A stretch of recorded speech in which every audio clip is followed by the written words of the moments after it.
Hi everybody, what's going on? It's me, it's your Cyber Star Dragon VTuber, NJChef. Can you tell? Can you tell what holiday I like the most? Can you tell what holiday I like the most? Can you tell what holiday I like the most? What up, Skorsky? Hey, Dax, and hi, everybody. Hello, hello, hello, hello. Hey, Mecha, what's going on? Exactly, Thunder, I'm glad. I'm so glad. I am so glad you picked up on that. Labor Day, close, Runch, close. Oh man, what's up, y'all? How's it going? How's it going? How are y'all doing? I hope y'all are doing well. I hope y'all are doing well. You got homemade pumpkin gingerbread. Hello? Hello? That sounds incredible. What? Got some Jolly Ranchers to snack on because calories don't count on Christmas. Exactly. I love that there's, you know how there's a Simpsons gif for everything. I feel like now, at least in this community, I feel like now we're starting to realize that there is, in fact, a B. Dylan Hollis quote for everything, which I absolutely love. Oh my god. That's incredible. Hope y'all are doing well. Hope y'all are doing well.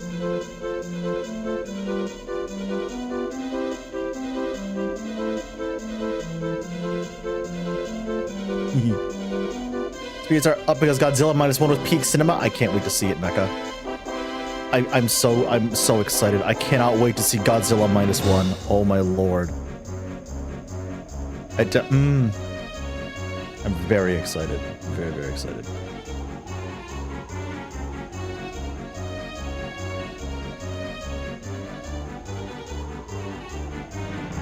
But Restream bot seems the account is globally timed out? What? Really? Hold on a second. That's fucking weird. Restream.io bot? That one?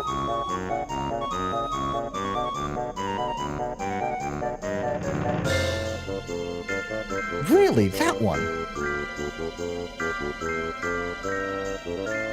Got myself in one housemate beer advent calendar. Oh my god, Bird? That's incredible. Hello?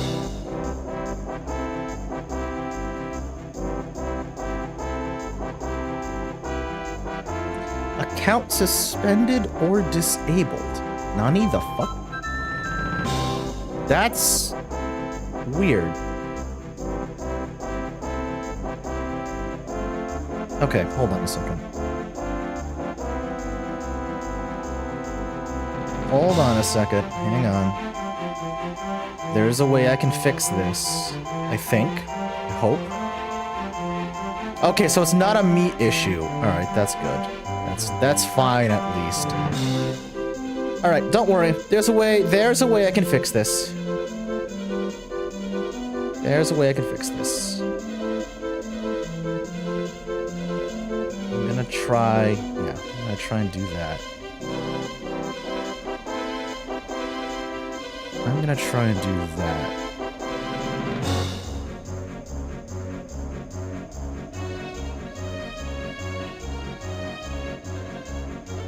I wonder, will this break everything? Or will this fix it?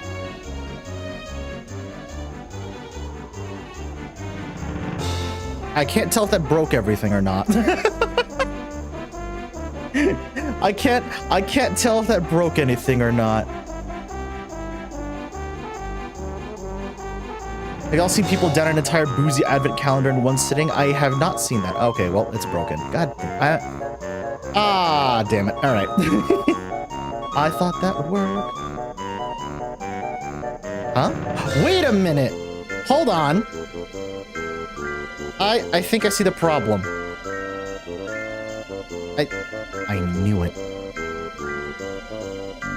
It's because I resized. Why is the chat that big?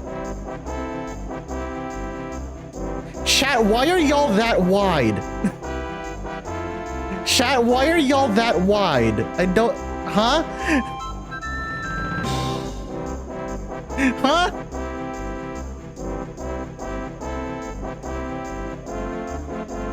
Okay, there we go. God, this is such a weird layout. That is such a weird layout. You can't just ask me why I'm wide.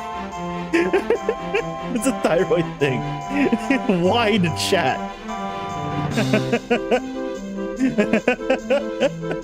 Look, all right. I'm sorry. I should not have asked why y'all are wide. That's on me. I'm sorry. That's on me. Don't go canceling me on Twitter now. Look, I just wanted to make sure y'all were okay. That's all. I promise. That's it. Don't worry about it. Chef, you've seen my thighs. Actually, no, I don't think so. I blame Twitch. I'm gonna have to find a better way to get this, like, loaded up. But for now, that's just gonna have to be how it is. That's fine. Anyway, hi everyone. How are you doing today? Hope y'all are doing well. So, rewind a few months ago. I think it was either during like the early half of October or like sometime before October, before the month of October for me kind of just went belly up in the worst way possible. But okay, I lowered it a bit. I hope that's okay. One of my mods, Iyashi, actually suggested, because I had once again gone on a whole other tangent. I'd once again gone on a tangent about like OCs and like VTuber lore and like Dungeons and Dragons characters, as I want to do. And Iyashi actually was just like, why don't you just do a stream where you just talk about people's OCs all stream long? And I was just like, wait, that's actually a really brilliant idea. Hold on, because I've been racking my brain. I've been racking my brain for the longest time to try and figure out something to do as a community, and like that, the second you put that idea into my brain, I'm just like, wait, that's actually perfect. Hold on. Wait, no, that's actually perfect. Wait. Wait. So yeah, that's how this stream idea came along. So I'm actually very, very excited.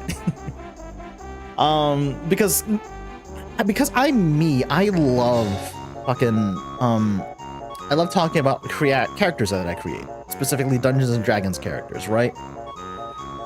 I love talking about all the D&D characters I create. I love talking about the stories I come up with for them and stuff like that, right? So I was wondering for a while just exactly how to incorporate that into a stream that just wasn't me talking about Dungeons and Dragons for almost 4 hours.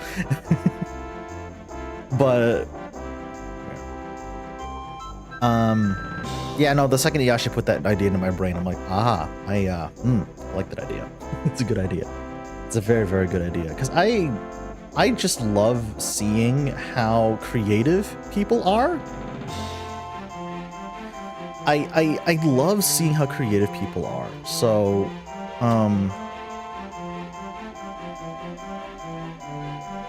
sorry, I just responded to a message real fast. So I get such a serotonin boost from seeing how creative people can get with characters that they created. So that is why I'm very excited for stream tonight. And also I was also doubly excited because it just meant that I get to when I looked at what date specifically this stream was scheduled, it made me doubly happy because it's just like, oh, it's December 1st. I can put on all of my holiday shit now. Let's go. I have priorities. What can I say? I have priorities.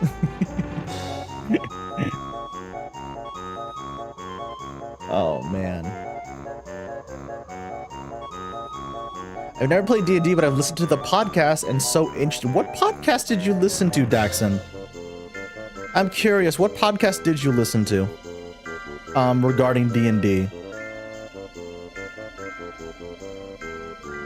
Because I know a lot of people who got into Dungeons and Dragons because of stuff like Critical Role. And I don't know about y'all, but I love me some Critical Role. I love me some Crit Role. Homebrew on Spotify? Nice. Son, I'm not distracted. I'm killing time. There's a difference. No, I'm killing time because I forgot to do something before stream started, specifically for this stream. So I'm doing it now while also talking to you guys. Don't worry about it. Don't worry about it.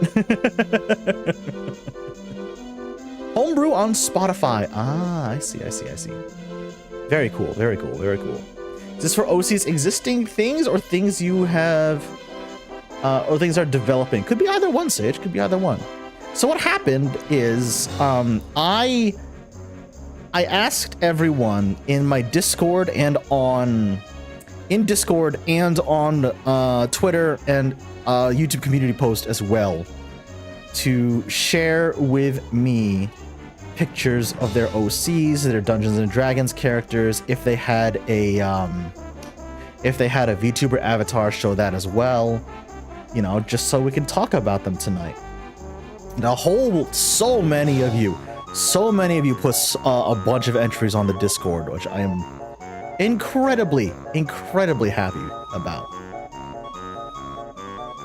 I really do appreciate that. I'm so glad y'all are as excited about this as I am. Played some odd systems in college in early aughts, but didn't get an actual Dungeons & Dragons until getting deep into the Adventure Zone's balance arc in 2016. Ooh. Played a lot of Shadowrun 4 in college and afterwards. Oh wow, very nice, Bird. Very cool, very cool. Okay. Alright, now that I'm done being supremely... Yeah, there we go. So you don't have to look... So I don't have to look like I'm craning my neck off to the side every single time. Let me very quickly get back onto Discord, scroll back to the beginning of the thread. Because what I've done is, whoever shared their OCs on Discord, I saved their pictures onto a separate folder. And but what I'm gonna do is I'm just gonna read, because I asked everyone who wanted to participate to just type out a short little blurb, like a short little descriptor on the Discord thread. So I'm just gonna be reading it off from there. Okie dokie. Alright, so let me... If I did this right, hold on a second. Have you ever seen the joke, I didn't ask how big the room was, I said I cast fireball? Rock, I lived that joke. Rock, I lived that joke. I had that exact moment and I did that exact thing. Don't worry about it. Whoop. Yay! Alright. Alright. Oh, hold on. Are we? Jesus. Okay, hold on, chat. I have to resize you again. Chat, I have to resize you again, chat. Hold on.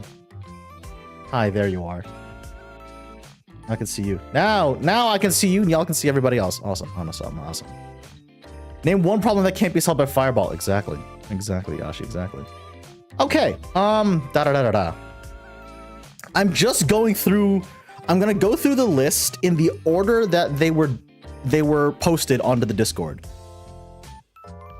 That is what we're doing. I am literally just, hold on. There we go. I'm going through them in the order that they were posted on Discord. So Fetch, where are you? There you are, buddy. Yeah, you were the first one to respond. You were like, I was actually kind of shocked because when I made that announcement on the Discord, I swear to God, you were the first person to post. Not only were you the first person to respond, you responded within like 10 minutes of me making that announcement. I'm like, what the heck?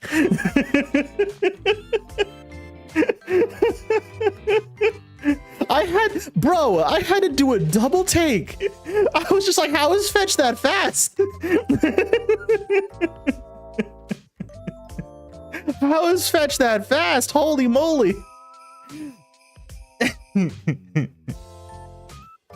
then there was me 10 minutes late. Don't worry about it, Sikorsky. Don't worry about it. You're fine, bro. You're fine. Man is speed, exactly. Also, wow, I just realized. Ah! God, how big is this chat window? Restream. Hello? What is this chat window? Okay, there we go. We're fine. Fetch, my time has come. Exactly. I am speed. Exactly. Okay. All right. All right. We're good. We're good. We're good. Okay. So since Fetch was the first one to respond, we are going to start there. Ow, my wrist. Don't mind me. I don't know. I don't understand why. My right wrist has been aching all afternoon. Specifically, if I bend it, ow, yeah, in one direction. What the fuck? Ow. I'm fine, chat. Don't worry. I think. I hope. God. Fucking hell, that hurts. All right, so Fetch.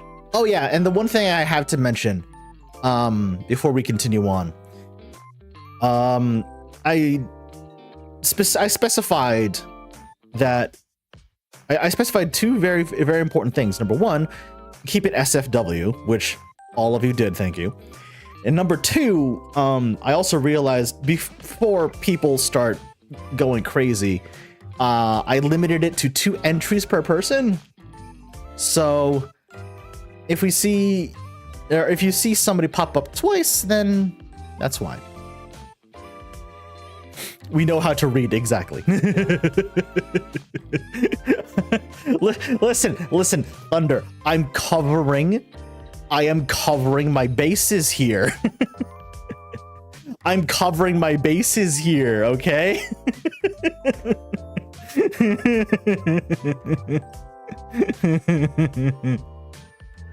All right, so Fetch popped in like immediately. This is a D&D character of theirs, Sir Maris Greenleaf, a halfling paladin, Oath of the Watchers paladin. Ooh, I actually have not played that paladin subclass. I've played Oath of the Ancients paladin, and I've also played Oath of the Crown, I think it's called. Yeah, Oath of the Crown and Oath of the Ancients. Those are the two paladin subclasses that I've played. Have not played Oath of the Watchers, actually. That does seem like a very fun. It does seem like a very fun subclass, though. Supposedly we know how to read. Oh God, literacy is overrated. Oh, bird. All right. Sir Maris is a knight of Polnar and a member of Brandor's Legacy, an organization tasked with protecting the kingdom of Polnar from unnatural threats. In his adventures, he has battled crazed fae, necromancers, demons, undead, and much more. That sounds about right for a paladin, I'm not gonna lie. Hell, when we're gonna get to some of my Dungeons and Dragons characters in a little bit later. But when I played my Oath of the Ancients paladin, by the end of the campaign, the final battle basically boiled down to Tiamat is attempting to breach their way into this plane of reality, you need to stop her. And I'm just like, oh, oh, shit. Well then. Okay then, all right. The 2 characters limit wasn't a problem, keeping the description short was harder. Don't worry, Rock, I get you. Also, the Watchers gives a boost to initiative to yourself and nearby allies, as well as a saving rolls boost to nearby allies. That's wild, Fetch. Holy shit. That's awesome. Also, hey, Zach, how are you? Hello. Welcome. It's OC Appreciation Night. I'm going through all the cool different OCs and D&D characters that the members of the Discord have shared with me over the past week. So that's tonight's stream. And he has also somehow become the leader of his squad. However, he has been reported missing and presumed dead twice. The first was 6 years ago from unknowingly stepping into the Feywild. That reminds me of something that happened to one of my other D&D characters, actually. Oh boy. That's something that actually happened to one of my D&D characters. He didn't get lost in the Feywild. He was so near death that in a bid to stay alive, he was so near. Let me try this again. I'm tripping over my words. He was so scared of dying that the first person who promised to save him from death, he said, yeah, I'll do anything, just save me. Problem, he did not realize that the person who he just made a pact with just so happened to be the Raven Queen. And he did not realize that until much later on in the campaign. And he was just like, oh, shit. Exactly. So for people who aren't well versed in D&D lore, the D&D multiverse, the Raven Queen is the Raven Queen is a Fey being, is what many would call a goddess of death. So he basically made a pact with an avatar of death, and he did not realize it until much later. However, it very much ended up working out in his favor, and I'll get to that later when I start sharing my own Dungeons and Dragons characters, because this is fine, exactly, because for a reason, and there's a reason why it ended up working out for him, and it's also a reason it's also a reason why he two of my characters are basically connected at the hip. So yeah. I'm liking this character, by the way, Fetch. First was 6 years ago from unknowingly stepping into the Feywild. Second was breaking a demonic item and fighting himself and his group on an unknown island. A sending spell by the wizard, and we are told he has been last seen fighting in a war 3 years ago, a war none of us remember. Ooh, interesting. So there's some intrigue behind this character. That's really cool, Fetch. Fetch, I'm curious, is this campaign still going? Because you left a note on the Discord that the party is currently level 9. Is this campaign still going or not? Because that sounds like a fun one, I'm not gonna lie. That sounds like a fun one.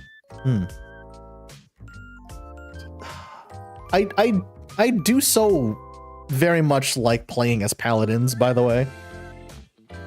I know a lot of people are just like, oh, I don't want to play lawful good all the time, you know what I mean? My DM was kind enough to sort of bend the rules a little bit when it came to paladin alignments. He allowed me specifically to he allowed me to instead of playing lawful good, I played my paladin chaotic good. I played my paladin chaotic good, and I specified chaotic good, right? I specified chaotic good because my character did not start off as a paladin. He started off as a bard. So it was a very, very funny dichotomy of wanting to lead into the bard stereotype of flirting with everybody that moves and trying to bed everybody that moves, while also trying to balance that with the paladin archetype of, oh, you are evil, I must smite you. It's very fun. Oathbreaker Paladin, that's fair, but I don't think I'm gonna lean too that far into the extreme. If I'm playing a Paladin, I want a bit more wiggle room. You know what I mean? I want a bit more wiggle room when it comes to playing a Paladin. At least that's just me. Yeah, it's still going. Next session is next week. That's awesome, dude. The group I play that campaign with does 2 others, and that is due to the DMs and the players' work schedules. Sir Maris Greenleaf is lawful neutral. His oath is to the kingdom of Polnar and to Brandor's legacy, and not either of the gods. I see. That's pretty cool. Honestly, that's pretty cool. I like that. I'm a paladin, but is she hot though? Exactly. That's really cool. That's really, really neat. It's not about lawful, neutral, or chaotic. It's about how much alcohol your character can down in a night. That decides where you are on the chart. Iyashi, you just described, I think, my last D&D character.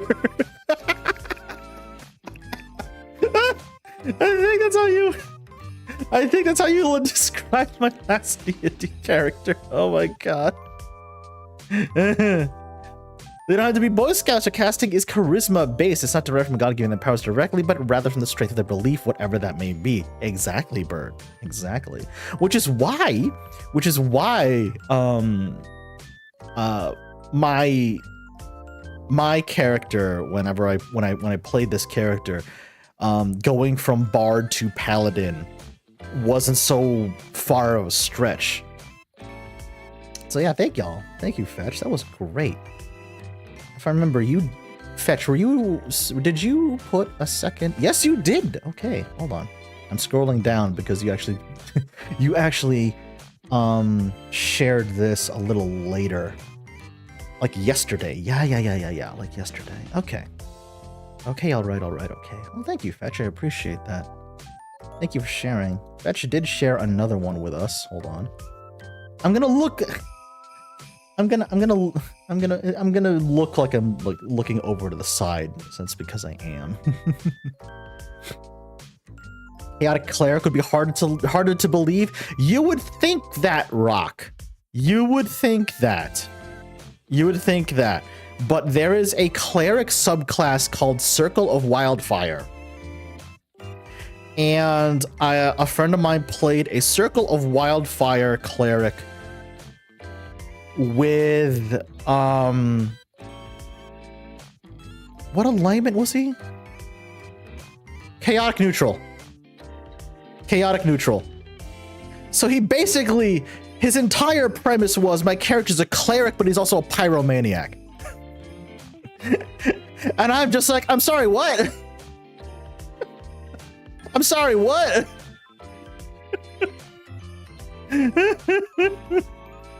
Chaotic Cleric is just a healer who uses rescue to throw teammates into AoE. Oh my god.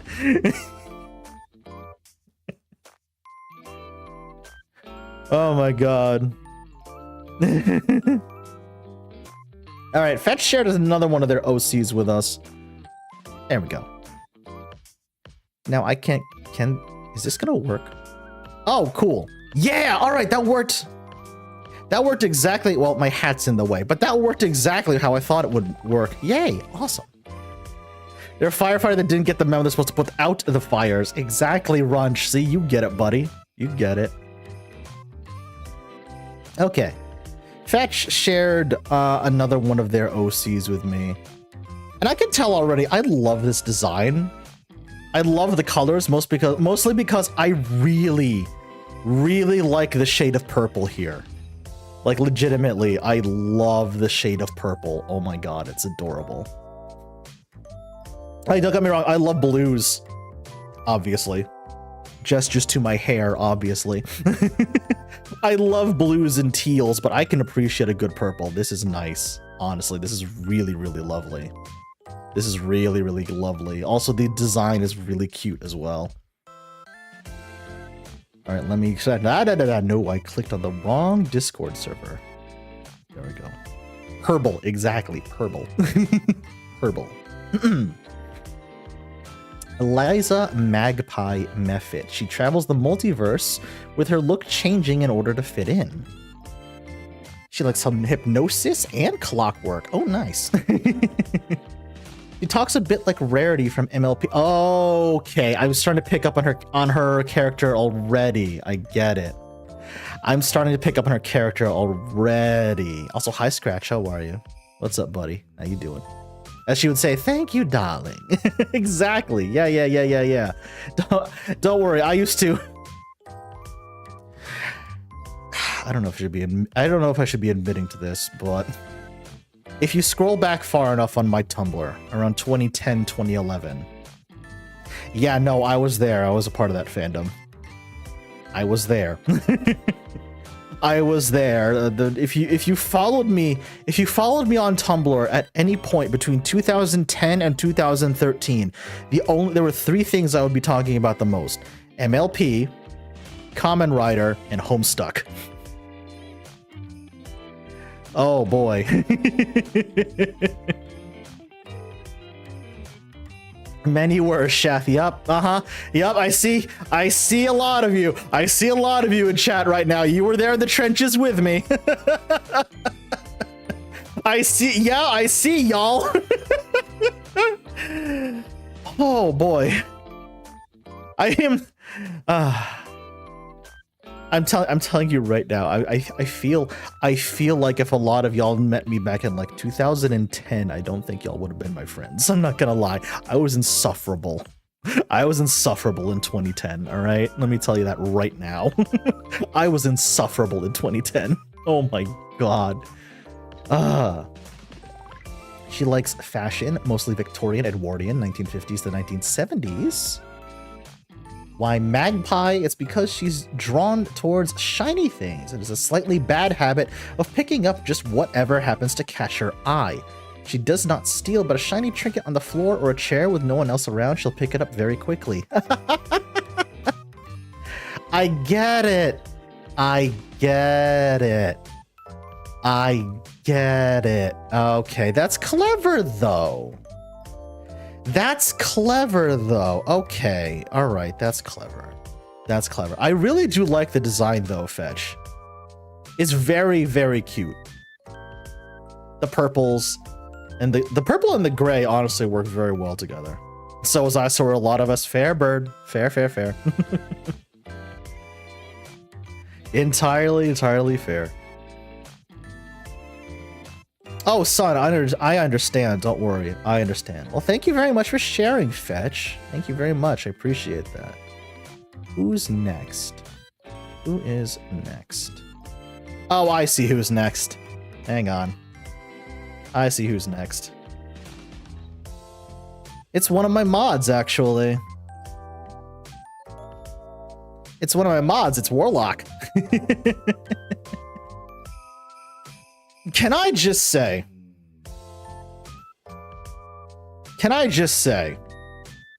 I fucking love this design, dude. Holy shit. All right, can I just say, I love this design. Like, honestly. I love this design so much. Because I already love a red panda aesthetic, right? I already love a red panda aesthetic. But you throw the wings onto there? That's really cool. Like, legitimately. That's really neat. I love this design. This is Warlock's persona. He's a winged red panda With a tiny pair of horns, he loves magic, being very much of a nerd and techie and loves to craft things. Warlock, this really is just you, but in panda form. Warlock, this really is just you in panda form. He wishes to go on grand adventures and try and explore more of the world. Aww. Yeah, God, I'm blown away by this design, like legitimately. I am blown away by this design. I love it. It's so good. It's a really good balance between like you've got the super intricate markings like the one on his shoulder and the wings. And then just the really simple blocking of the fur. Right? Just like the simple really blocking of colors on the fur on his main body. Also, buddy, I'm gonna fully admit I had no idea he had horns until you wrote it down. I don't know why that did not click for me until just now. I did not that legitimately did not click for me until I read the description. I'm like, what do you mean he has horns? Oh, I see it now. I am not observant today. What can I say? I have been so scatterbrained. Okay. Small sidebar. I have been so scatterbrained for the past couple of days. I have been so scatterbrained for the last couple of days, right? Yesterday before stream, I made myself a cup of coffee. I sat down at my desk to work on something, right? It took me 20 minutes to realize, oh, the coffee I made is done. Oh, shit. That is how scatterbrained I've been for like the past week. I don't know what's going on with me. I don't know what's going on with me, man. I am losing it. I am losing it.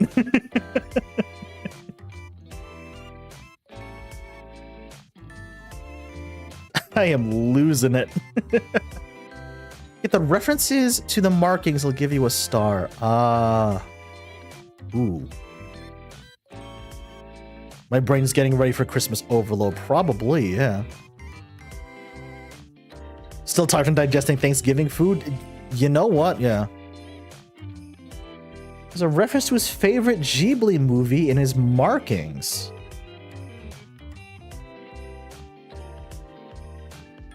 Oh, why is it not clicking for me? What the heck? Huh.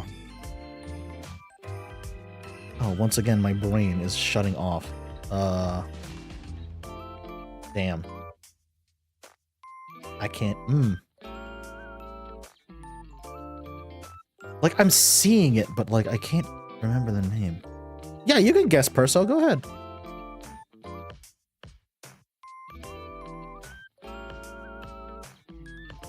My brain is, like, exe. Chefbrain.exe is not functioning. If anything, if yesterday was to go by, yes, chefbrain.exe is not working. Is it Totoro? Wait, I think it might be. Oh, these guys. 'Cause I was looking at this, not these. Okay. I think you're right, Perso. I think you're right. Perso, I think you're right. Oh my god. That's cool though. I really like this design, Warlock. This is really cool. This is really neat, honestly. This is really cool, dude. Okay. Who's next? Who's next? Who's next? Who is next? Oh, Neato. All right, hold on. Boop, boop, and boop. Soul. Yeah, Soul. Okay. Soul is neat. Soul has done some really fun fan art for me in the past. So this is one of their OCs. Can I just say also, by the way, I love the character sheet. I love the character sheet. Can I just say this is brilliant? Soul, if you're in chat, by the way, 10 out of 10 attention to detail.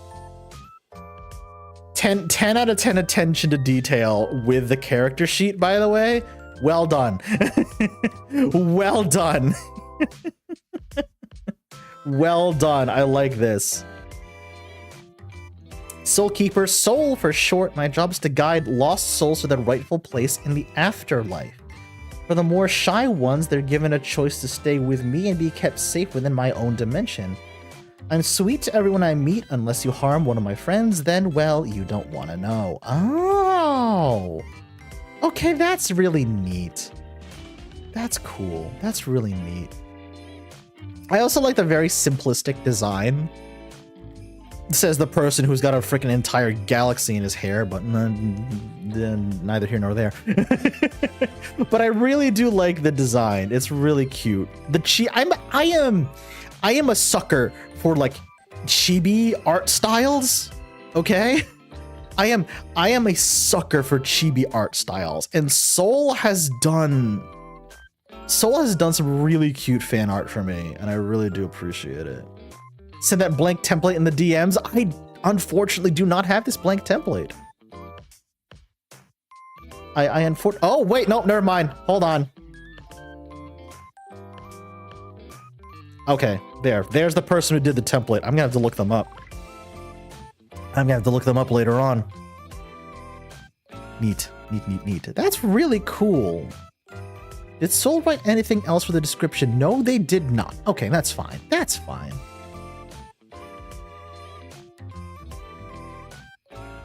That's fine. Oh yeah, no worries, Yashi. I get you. That's fine. I didn't expect everyone to like write a small short story for their OCs, which is fine if you did, and it's also fine if you didn't. That's quite all right. All right. Who's next? Oh, Perso, you're next. Perso, you're next. Okie dokie. Perso, I don't know if I tell you this enough. Your art style's adorable as hell. Honestly. Your art style's adorable as hell. It's a pupper! Exactly! Oh my god. This is so goddamn cute. Lily. She's playful, bounces all over the place, and acts just like a little kid. She loves playing games and also likes attempting to make stuff out of foam.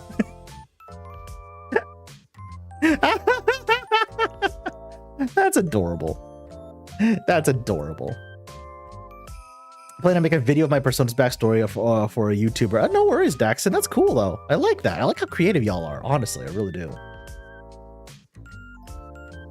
You're gonna make a VTuber avatar for her eventually. Oh, that's great. That's fantastic. She's very fuzzy, honestly.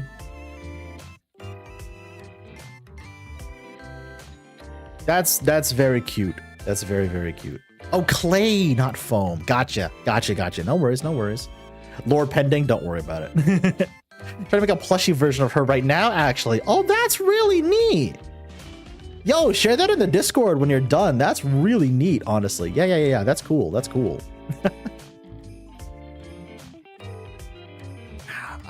we go. So, okay, Perso.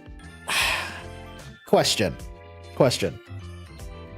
Is there any particular reason why you went with this design over anything else, for that matter? I'm literally just curious. I want to pick your brain. I want to pick your brain over your how exactly you came to this as like the final design. Because it's honestly really cute. It's honestly a heckin' adorable. I am sorry if I literally just put you on the spot. I'm sorry.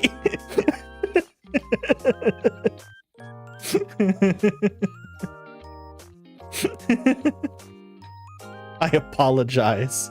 if I just put you on the spot like that. Because if you want to know why, I love picking people's brains on like how they came up with the basis of this character, this persona, this you know, person, I guess, that they've created, they've willed into existence. So I don't know, because I'm very much a creative person, so I want to see just how other creatives put their ideas together. You know what I mean? She started existence as an Eevee, hence the color palette. Oh, that's adorable, though. Yeah. Because I see some, whenever you post one of your videos on the Discord, in the thumbnail, you use an Eevee, which is also adorable as hell, which is one of my favorite Pokemon, I'm not gonna lie. Not my favorite evolution, though. My favorite evolution is Umbreon. My favorite evolution is Umbreon. It's for two reasons. It's Umbreon's base color palette, and it's also Umbreon's shiny color palette, because they're both awesome. They're both awesome. Thumbnails are basically my recordings before I updated to look. That's cool. That's really, really cool. Oh, Runch, yeah. Are you on the... Runch, are you on my Discord? Hold on. I'm looking. I'm looking now. Oh, Runch, join the Discord, buddy.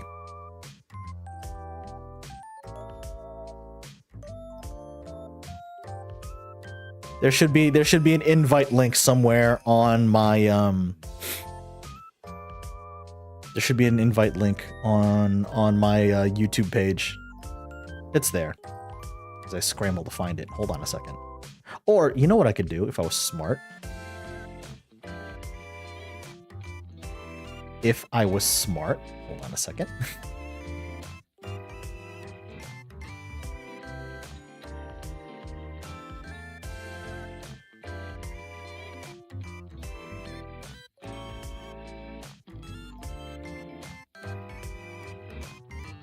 There we go. Okay. There. Oh, Yashi. Brilliant. Thank you. Appreciate that, bud. Thank you. When I decided to change her look, because a Pokemon was mildly limiting, I decided basically to fuse animals together. I wanted my inner child to be a puppy. Of all the dogs out there, I couldn't decide between a Papillon or a feline, and they're both adorable. One has up ears. The other has down ears, and then I realized they were essentially the same other than that, and went, why choose? That's fair. That's fair. The streamer's fast, but I'm faster. Exactly. Thank you, Yashi. Appreciate it. That's really cute, Perso. That's really cute. Yeah. Honestly, the end result is heckin' adorable. Either way. The end result is very, very cute. I like it. Well, thank you for sharing. I appreciate that. Alrighty, who's next? Ah! Bird, are you still around? Because it's one of your D&D characters coming up now. Miss Bird Portent. Because Bird is as into D&D as I am. And first of all, can I just say, ma'am, hello. I love her. Holy shit. I love this. Holy cow. This is fantastic. Seriously, Bird. I love this design. It's beautiful. This is Grace, a divine soul sorcerer, a sorcerer subclass I have not actually played. And Seer of Savras, god of divination and fate. She originally set out to find her missing sister who had gone off to write her own fate, while her family believed that our fates are determined by the gods. Ooh, wow. I'm drawing parallels to my D&D character also. My most recent D&D character, actually. My girl Grace, the character I've played the longest of all my games for 5.5 years. Oh, that's awesome.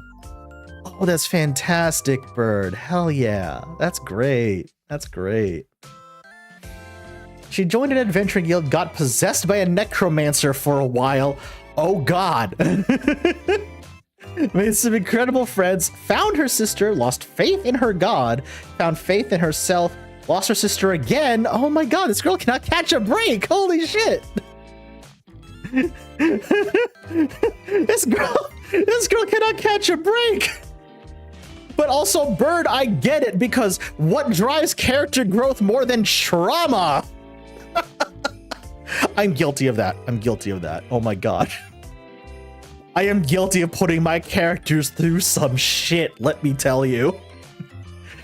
Oh god, I am putting my characters through. I am guilty of putting my characters through some shit, let me tell you. Oh god. Ooh. Ooh. Oh god, yeah, part of this campaign was just trauma therapy. Yup. Been there. Yeah. Ooh. It's like, how much awful trauma can I stuff into one character? Shivers an AO3 writer. See, Daxon, you get it. See, Daxon, you get it. Slayed a few dragons. I'm offended. Been retired with her ranger fiance Zelda. They lived in a vineyard together with Zelda's pit griffin. Oh my god, that's adorable. That's fantastic. That's really, really cool. Therapy, expensive, time consuming, boring OC creation, fun, free, you work out shit by yourself. Thank you, Thunder. Perfect, 10 out of 10. 10 out of 10. Holy cow. Okay, Bird. So, $1 million question. Is this campaign still going or not? Is this campaign still going or not? Cat, exactly. I also love this design because... Oh, she's so pretty. Look at that. I love the dress. And again, I am a sucker for purples. Again, I am a sucker for purples. That's so cool. Like, legitimately, that's really, really cool. We were close to the end. The DM got huffy about being challenged ever at all and gave up. Oh dear, that's unfortunate. That is unfortunate. That's unfortunate. That's really cool, though. I really like the look of this character. Great. She's fantastic. That's really cool. That's really cool, Bird. That's really, really cool. All right. Oh dear. Damn it! I clicked off again. I should stop clicking off. There we go. All right. So Bird threw down another one. Bird was kind enough to share another one of their characters with us, so yes. So my best friends are playing that campaign and bought my house with one of them. That's fantastic. That's so cool, Bird. Hell yeah. Hell yeah. Alright, so Bird was kind enough to share another one of their characters with us. So this is Aurora, who is A, absolutely convinced that she is a cleric of Luru, the unicorn goddess, and B, also possibly engaged to him. Don't worry about it.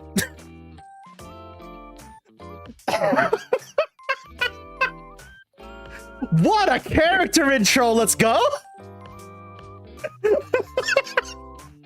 What a character intro, I love that!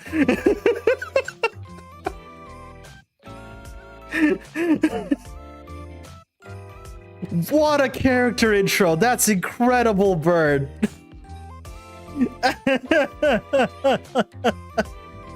A gentle soul adopted by druids, Aurora never showed any magical talent until she found herself deep in the woods, talking to a unicorn who told her to do her good work in the world and gifted her a ring, calling Aurora her beloved. She went off in the world to spread joy and laughter and kindness and fell in with a rough bunch of adventurers who immediately knew they had to protect this poor cinnamon roll.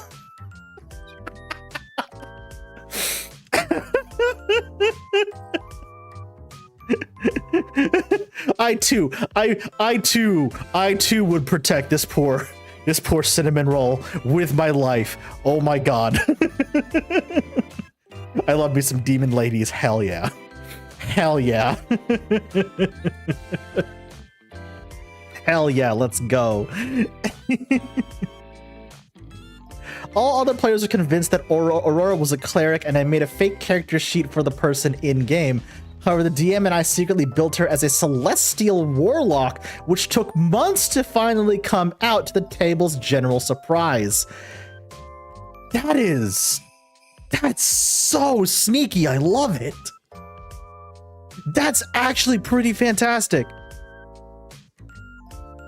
That's actually pretty fantastic. That actually reminds me of someone in our last campaign, actually. Someone in our last campaign, honestly, they did the same thing, right? They created, when they first introduced their character to us, they introduced the character as a male human hunter, right? And like 7 or 8 months down the line, as the campaign progressed, the big plot twist was finally revealed. They weren't a hunter at all. They were a changeling. And I'm just like, what the fuck? Excuse me? Hello? What? Like, they also made a separate character sheet and everything. It was buck wild. It was absolutely buck wild. The group tripped over themselves to keep her innocent while they tortured and murdered. Yes. Yes, that's great. Changelings are the best for chaos. I'm about to play one for Pathfinder. Hell yeah. Hell yeah. Bird, I would love to play a campaign with you at some point. I would love to be in a party with you at some point. You sound like the most fun person to play D&D with. Holy shit. Holy shit.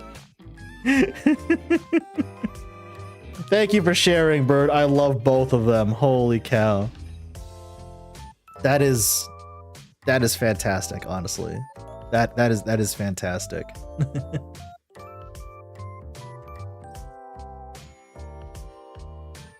Okay, hold on. I just need to...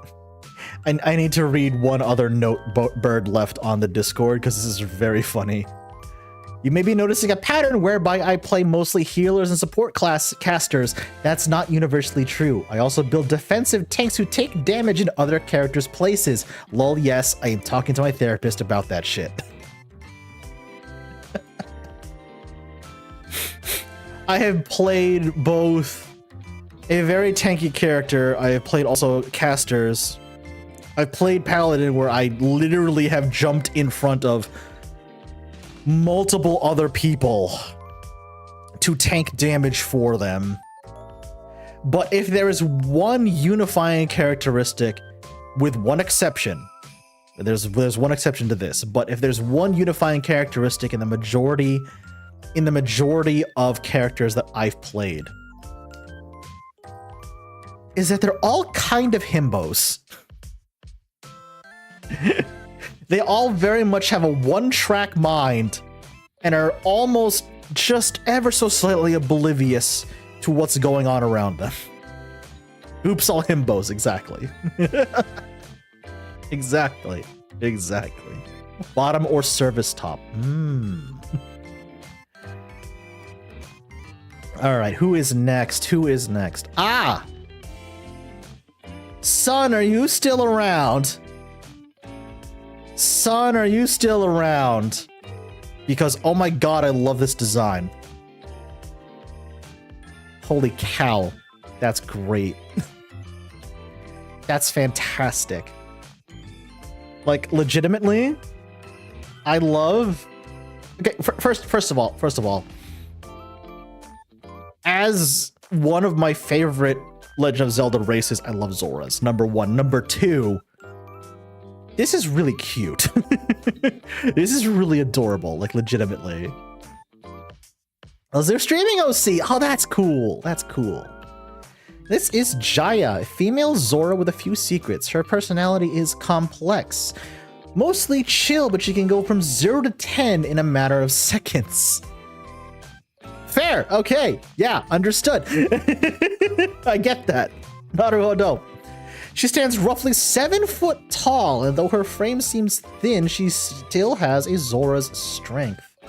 Can hold long conversations about any topic. Me. Also me. Also me. Also me. Also 7 foot tall. Dang. As a conversationalist, she never has a barrier to topics, as she believes to talk about a different subject is to diffuse its mystery or taboo. Oh, that's cool. That's really cool. There's a reason I call her and myself Fish Mommy. You know what? That checks, actually, yeah. That checks. That checks. That checks. That checks. That's really neat, though, son. I really like her design. It's very cute. It's like the classic Zora look, too, which I appreciate. Like, I enjoy the design aesthetic of Zora in Breath of the Wild and Tears of the Kingdom. But I will always have a soft spot for, like, the OG Zoras from, like, Ocarina of Time and, like, Majora's Mask. This is really neat. Yeah, this is really... I really like her design a lot. Son, what made you decide on, like, basically, what made you decide... What made you decide to, make her a Zora? I'm curious. Just, like, specifically, why a Zora? Because I think it's a unique choice. Like, legitimately, I think it's a unique choice. It's really nice. It's really nice looking.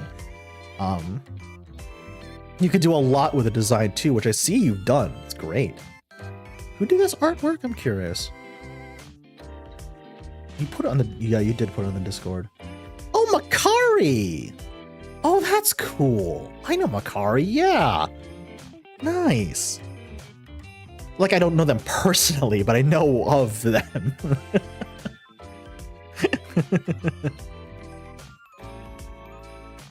I partly modeled her off Joppas from Majora's Mask. You can see it in her hair. Oh, I see it now. Yeah.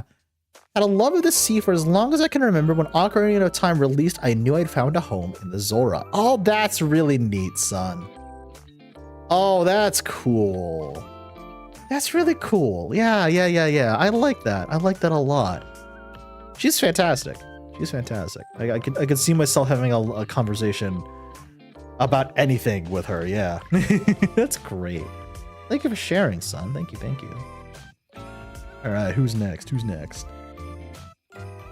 Oh, interesting. Okay. Is Miri... Okay, is Miri here? Miri, are you here? All right, I don't think Miri's here. But Miri has shown up to almost all of my streams. She is a bundle of hyperactive energy, and can I just say I utterly love this aesthetic. Like the stuffed animal aesthetic. This is really cute to me. Like, legitimately. This is really adorable. This is really, really cute. Miri Helia, seal plushie who is in the embodiment of sugar. A hyperactive gremlin half the time, adorable cute little bean the other half. Oh, that's adorable. No, that also checks. That also checks. That also checks, because whenever Miri shows up to stream, she's just a ball of hyperactive energy, and I appreciate that kind of chaotic, hyperactive energy.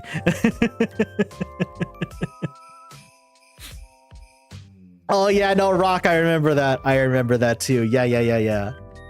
I really like the one thing I absolutely love about this like plushie aesthetic specifically is because you can see the stitching. You can see like little patches where that had to have been repaired. You can see a little bit of stuffing poking out. That's really cute. Like legitimately, I love this. This is so cute. It's honestly really creative. It's honestly really, really creative. It gives me the vibes of like, you know what? Honestly, because I just finished the damn game, it gives me like Geno vibes. like a living doll. Yeah, it's like Geno vibes, but like less murderous powerhouse and more adorable hyperactive plushy seal. Like this looks like this looks like a child's like favorite plush doll. Like because of all the stitching and the loose fuzz, you can tell it's well loved. This is really cute. I really do like this aesthetic. It's comfy. It's comfy. I really do like it. I want more plushies with stitching showing. It gives it more of a homemade feel. Agreed, Daxon. Yeah. Yeah. I get that. I get that. It's really adorable. Like legitimately, it's really, really adorable. It's really, really cute. It does look very cute. Yeah. All right, well, Miri, if you ever do show up again, thank you for sharing. Really, really cute. Oh, I see who's next. Thunder, are you still around, buddy? Thunder, my friend, are you still around? Okay. Yeah, no. I dig it. There you are. So when I first got introduced to that whole crew, just that whole like watch long Tokutuber gang, Thunderbird Prime, Choo Choo, Frozen, Swoos, Space Pirate K, Baku, they all have such good designs, right? They all have really, really cool looking designs. Thunder's, I think, was the one that just made me go, holy shit, what?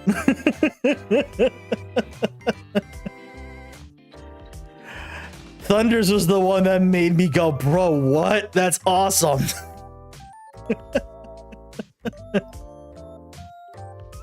God, I love this, dude. Holy shit.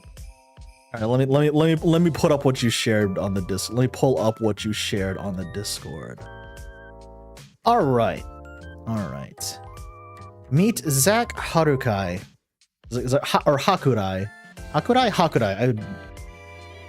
God, I reversed those letters. Meet Zach Hakurai, known as the masked hero of Thunderbird Prime. The city of Luminos is being terrorized by nocturnal monsters called Nuas. Zach drifted into town on the run from dangerous people and at the end of his rope attempts to mug an old man in the dead of night. It was that moment that the two were attacked by the Nuas and the old man transformed into the masked hero, Phoenix Majesty. At the end of the confusion, a transformation belt fell into Zach's hands and out of sheer desperation, used it to transform into Thunderbird Prime and helped to fight off the Nuas. Once the dust settled, the old man took Zach as his apprentice, and now Zach helps to defend the city while rebuilding his life and learning to trust in other people again. Zach used to be a foul-mouthed, snarky man jaded by his past experiences, but being a hero has mellowed him out. Nowadays, he keeps his sass to himself. He's a bit more sociable. He's genuinely nice to children. What affectionate. I really dig it. I really dig the design, honestly. Legitimately, I do. I legitimately do. That's great.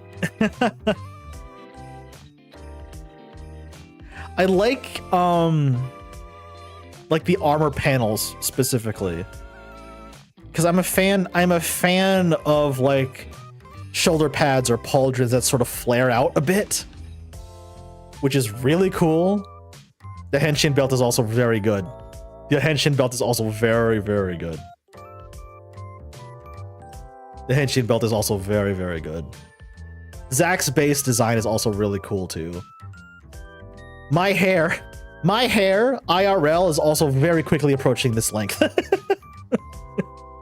My hair IRL is also very quickly approaching this length.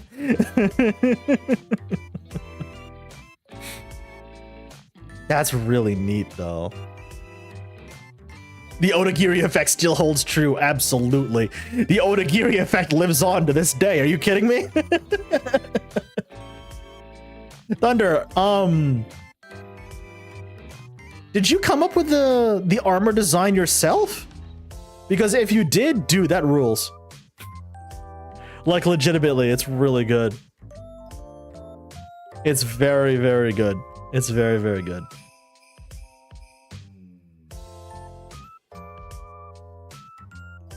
Speaking of the Odagiri effect, I don't think that's going away anytime soon. Not now that Toei has realized, wait.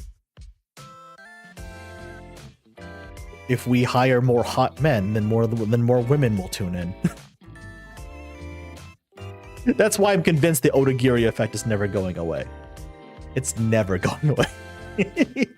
Not that I'm complaining. I'm not complaining. I'm not complaining in the least. But yeah, I love this design, dude. It's very cool. Also, I love between how the colors stay the same between both. It's very good. It's very, very good. I like it. I like it. I like it. I like it. The R&D team that works with the old man designed it. All right, good shit. Good shit, dude. Hell yeah. Oh, that's great. That's great. Right, entry. Yeah, you did provide a second entry. You did provide a second entry. Alrighty. There she be. There she be. Alrighty. Giselle Leclerc. Head maid, read only maid. Of the Takanashi estate, she lost her father in the initial Niwa attacks and sought to avenge him. Her path of vengeance led her to cross paths with Phoenix Majesty, who took her into work as a maid and also trained to become another hero to fight alongside him. She was originally intended to be the original Thunderbird Prime, but she was found to be incompatible with the belt's powers, although that doesn't stop her from providing direct or indirect backup to the heroes of the city. Giselle is a no-nonsense woman who maintains an air of professionalism. She is what the weebs call a kudere. I get it. I understand. I understand. I understand. Yes. Wakaru. Wakaru.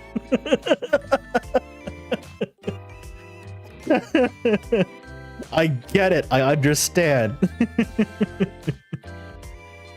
Oh my lord. She's proficient in both standard maid duties as well as firearms. I love a good battle maid. I love a good battle maid. I knew you'd appreciate that part. Appreciate it, Thunder. Thank you. I love a good battle maid. Hell yeah. Yeah, no, I really like her design. Like, legitimately. I really do get the kudere vibes. I really, really get the kudere vibes. She looks like she could kill me in an instant. Which I'd be fine with. I mean, what?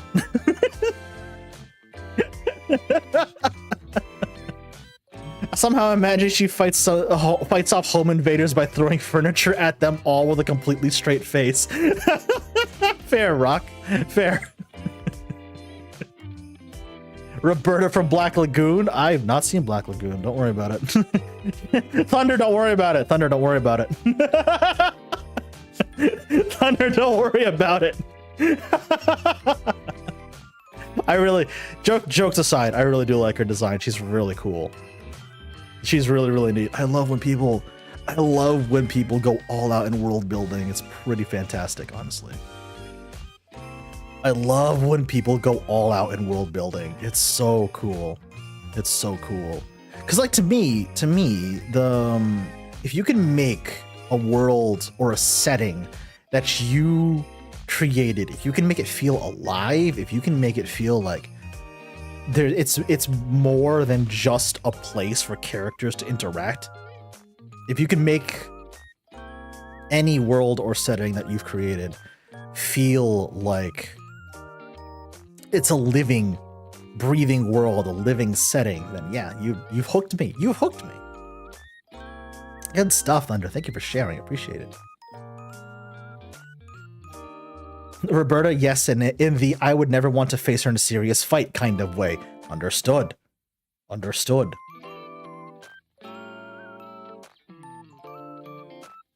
All right, who is next? Oh. Ah, yes, the person who actually put this stream idea into my brain in the first place. Iyashi, are you still around?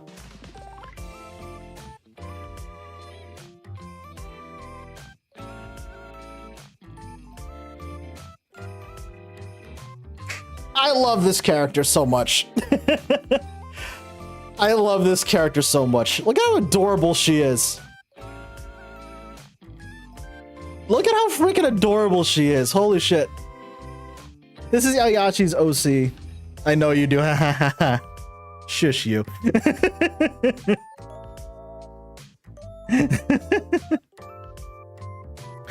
Her name is Iya. She's a cute, lazy Onesan cat girl who doesn't pay her taxes. 10 out of 10. Brilliant. 10 out of 10. Brilliant.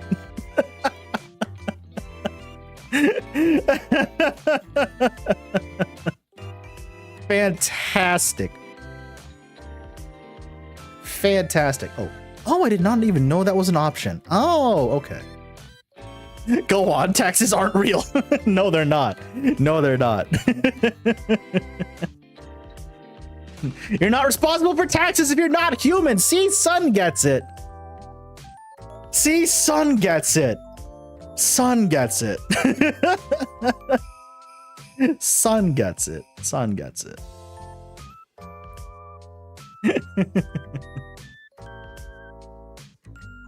Yashi has actually been Yashi's actually been tossing ideas back and forth in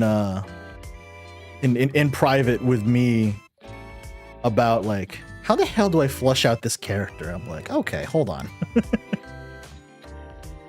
I like her a lot. She is very laid back. She's very adorable looking. Like, I would give her a hug.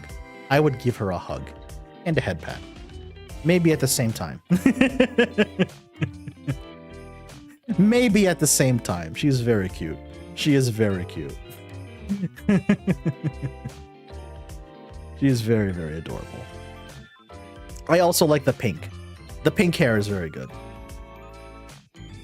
The pink hair is also very good. I am a sucker for pink hair. I know I said I was a sucker for purple earlier, but pink also works. Yashi, shush. Should have a different speech about her. Shush you. Thank you for sharing, buddy. I do appreciate it. I do appreciate it. Who do be next? Oh! Daxon, you still around? Oh my god.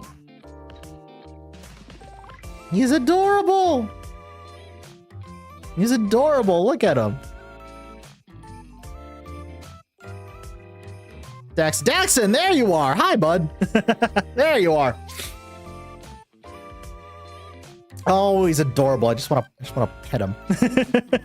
I just want to pet him. Darling, a young soft puppy boy. He loves math and is a bit of a cuddle bug. Aw. His biggest fear is totally not loud noises, specifically fireworks. Aww. Aww. Aww. See, now I definitely want to give him a hug. Oh, he looks cute. He looks cute. I also really like the little color gradient you got going on the jacket is also very nice. And the streak, the streak, I just noticed the streak of purple in his hair too. That's really cute. That's cool. I mean, it says the person who has many different streaks of color in his hair.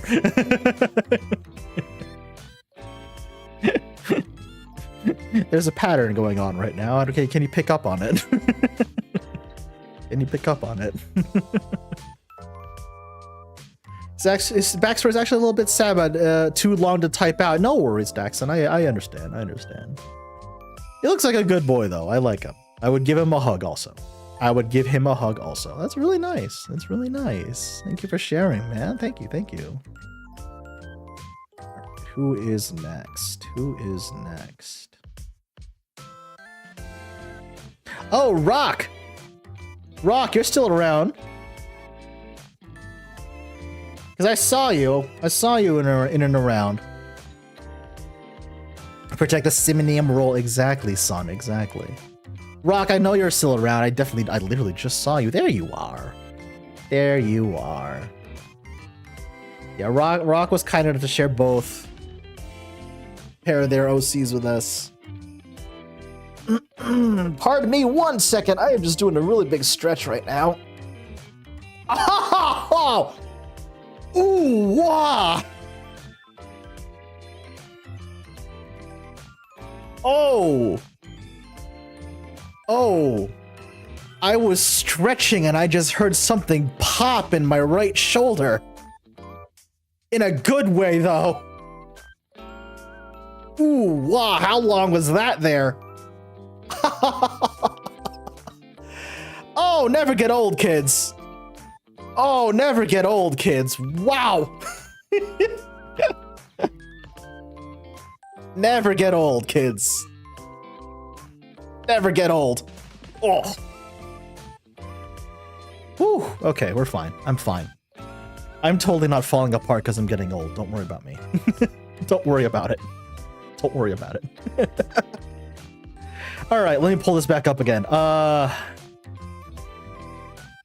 Let me pull this back up again. Okay, found it. Found it, Rock. Don't worry about it. The girl is named Carlin. I've actually mentioned her before, briefly, described her as having the personality of an affogato with extra espresso.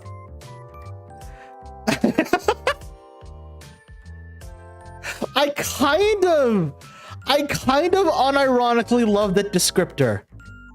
Rock, wait, I kind of unironically love that descriptor. Wait.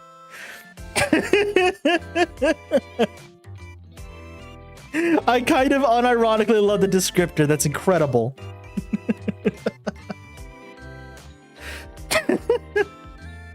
She's bold, adventurous, and has a history of bringing home feral or even wild creatures, which she would then insist to her parents would make good pets.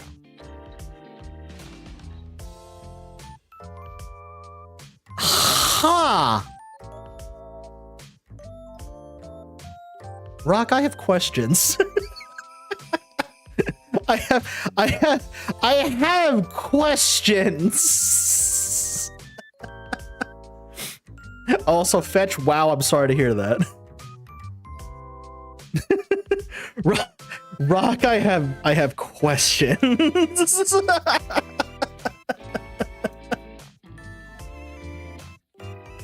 And somehow she's never once been bitten or scratched. Maybe proficiency in animal handling.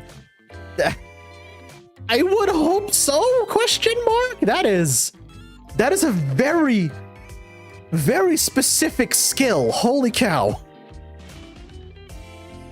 That is a very specific skill. My goodness.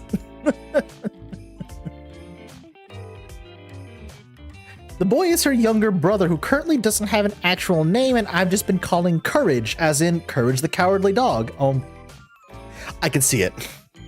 I can see it. Wait, no, I can see it. I can see it. I can see it. Courage the Cowardly Dog, yes. His biggest defining trait is that he is scared of everything and yet still accomplishes everything he needs to. He'd have... Oh yeah, I could see that. No, I get that vibe, Rock. I absolutely do get that vibe. I absolutely do get that vibe. That's cute, though. Rock Druid sent it to me. I tweeted in the stage that you see now. Oh, that's cool, Perso. That's fantastic. Nice, nice. Very nice. Yeah. That's really cool, though. That's neat. Rock, are they for like a story you're writing or something like that, or are they just for your own amusement? Because I get both. I get both. I love them though. They're both very adorable.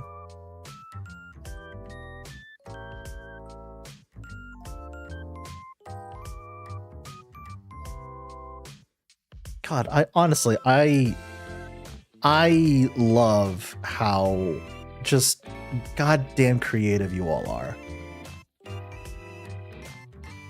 Story. Oh, okay, nice. That's cool. Perso, I forget you and Rock are basically are not even basically are in the same place. So like, it always surprises me when like one of you answers before the other one does. I'm just like, huh? Nani?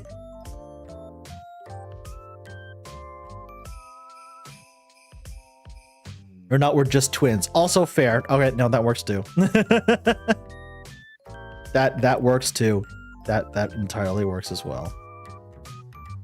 Okay, who is next? Thank you for sharing, by the way, Rock. I do appreciate it. Thank you.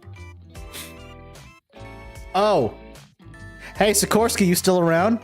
Because you were the last one. You were the last one to submit. You were the last one to submit tonight.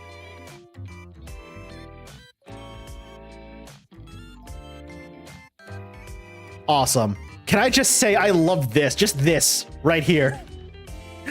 just this. I love this.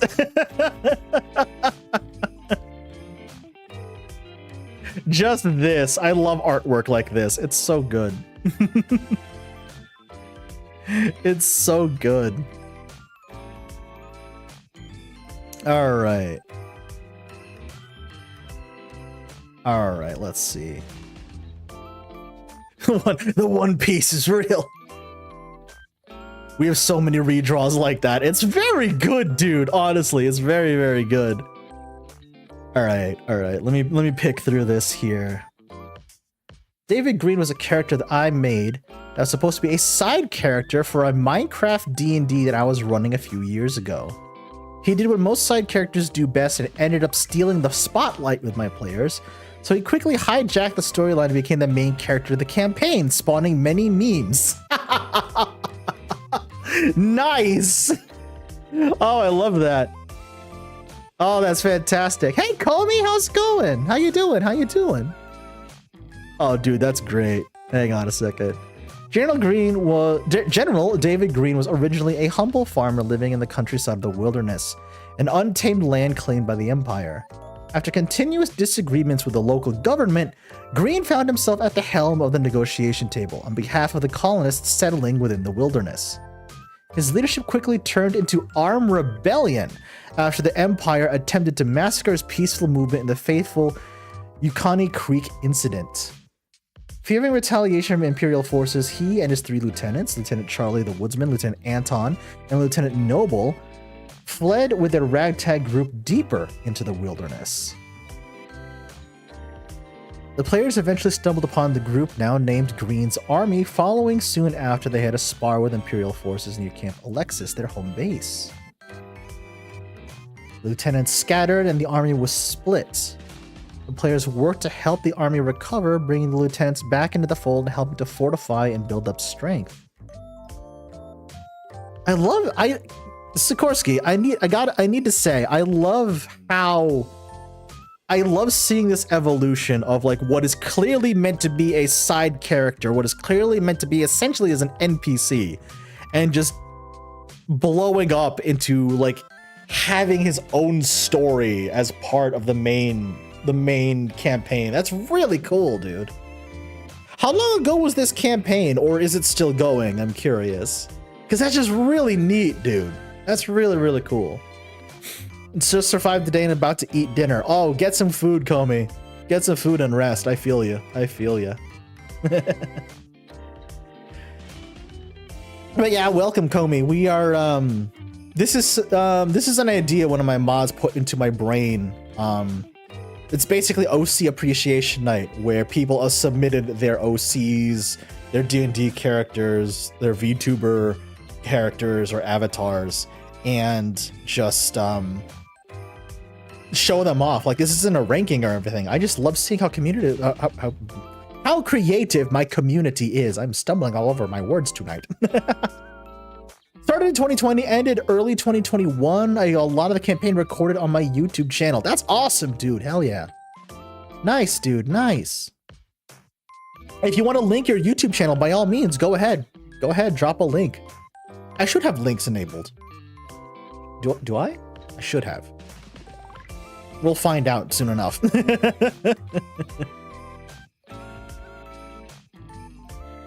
Let's see. Did you write anything else? Oh, you wrote a lot, dude. Holy moly. After the climactic confrontation, Green's army helped the players to overthrow the local colonial government, stopping a world-threatening cult-like ritual, and resulted in the establishment of Green's Republic, a nation which would lead the way of the free world for decades to come. General Green would eventually become President Green and help to establish democratic rituals for his nation to follow, even in his absence. Man, that's cool. That's cool. I like that. That is some solid character growth, man. Heck yeah. I love that. Yeah, there you go. Nice, nice. Go give Sikorsky some love on YouTube, y'all. That's really cool. Gotta toss one of my overseas next round. I got too many. Oh, Comey, trust me, we're gonna do one of these again. Don't worry, we're gonna do one of these again. Absolutely. I love seeing how creative everyone is. I missed the part about the coup. There was a coup. Hold on, let me scroll back up. Hold the phone.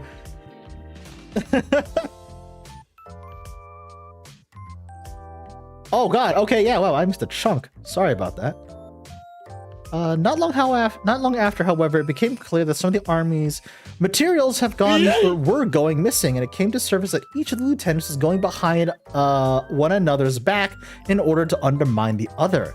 This culminated in an attempted coup led by Lieutenant Noble, who forced General Green to embark on a suicide mission while he tried to seize power for himself. As a result, Lieutenant Noble was killed on his boat, Ends of the World, and General Green was injured, losing his eye, but barely escaping with his life. That explains the...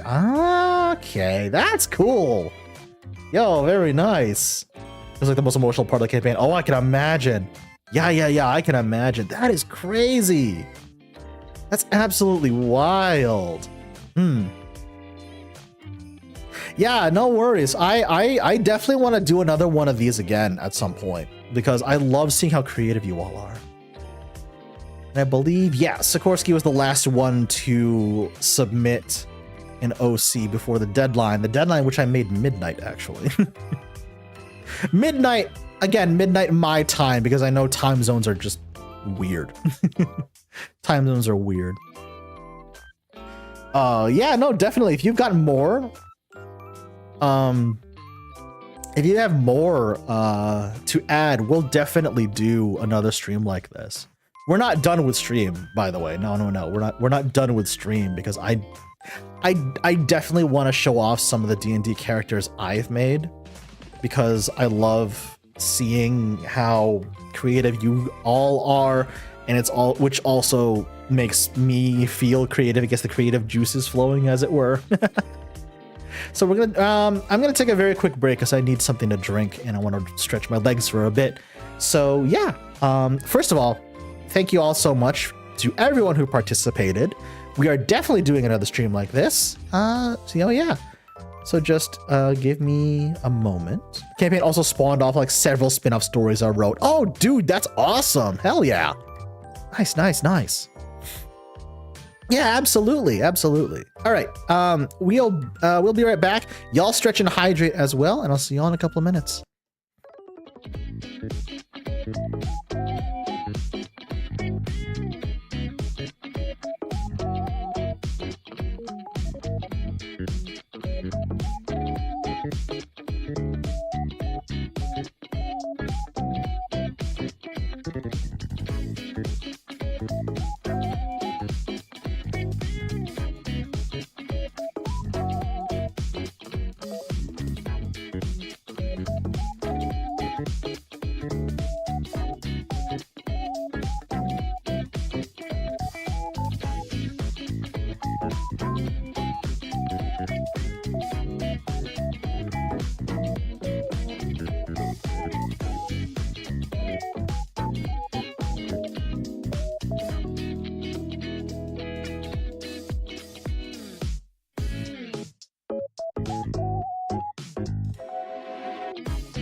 Okay.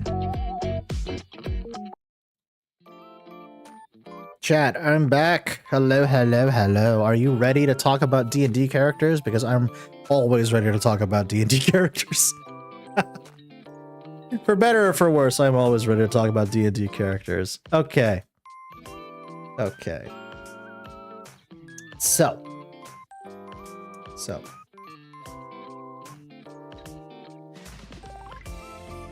As a backup, because I know not a lot of you actually submitted, but as a backup in case I ended a little early, which I ended a little bit early on that segment, which is fine, which is entirely fine. I want to show y'all a whole bunch of D&D characters that I have played either very recently, dating back pretty much all the way to the very first D&D campaign I ever played, right? And my friend, my IRL friend, and my mod, Silent Warlock, if you are in here, Warlock has been with me through the majority of my D&D campaigns, with the exception of 2. So he has seen all of these characters except 2 of them. Probably one of my favorites, and probably the strongest spellcaster I think I have ever rolled, unsurprisingly, was a Dragonborn. He is a Dragonborn by the name of Arjan Norixius. He is a frost dragonborn, hence the white and the white skin and the teal scales, which means his breath weapon is ice and not fire. And oh my god, okay, rewind. Remember, remember when I said I had one D&D character who cheated death by who cheated death by basically kind of sort of accidentally selling his soul to the Raven Queen? It was this nerd right here. It was this moron right here. Because the way I wrote Arjan was the fact that of every Dragonborn in his clan, he was the first one to be so magically inclined and magically connected. He was the first one to channel magic so proficiently in so many years, decades, centuries, that the clan elder saw that it was a sign from Bahamut himself that Arjan was chosen to like go on some sort of quest. So he took it upon himself to try, and he became an adventurer solely for the fact of tracking down any and all dragon-attuned magical artifacts that he could find. That was his mission. That was his mission from day one. That was his mission from the get-go. And one of my favorite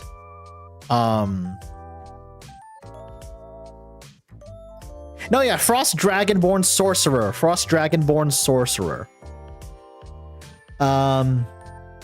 My favorite moment from this campaign, and Warlock can attest to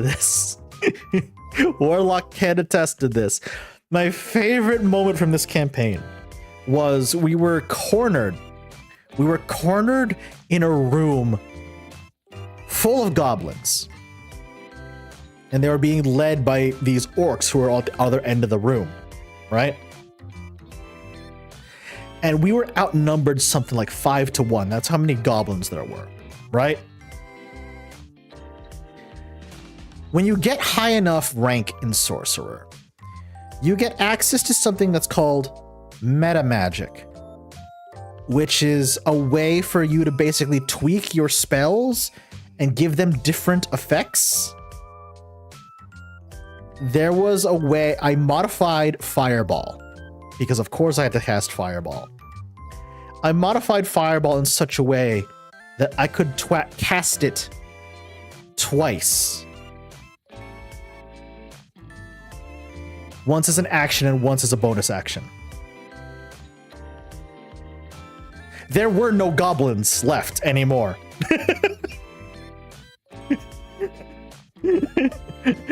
There were chat. There were no more goblins left. There were no more goblins left at all. They were all dead and gone. Little piles of ash littered the floor was the phrase my DM used. I was just like, yes, let's go. Let's go. I'm like, all right, way's clear. Let's go. I fucking evaporated every single one of them. It was great. Oh my God, it was fantastic. Oh my God. The way I played him though was kind of like how I described earlier. I kind of made him very oblivious. I made him like hyper focused on his mission, his self-appointed mission to track down magical draconic artifacts that he couldn't, like, he didn't realize that at least 2 members of the party had feelings for him. Like, he was that oblivious. I specifically made him like that.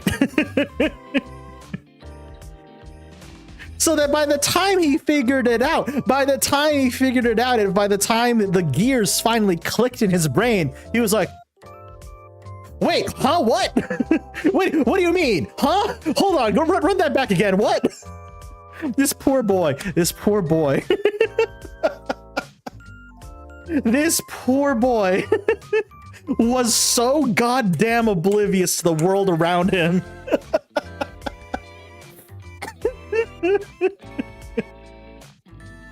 This poor boy was so goddamn oblivious to the world around him. Holy shit.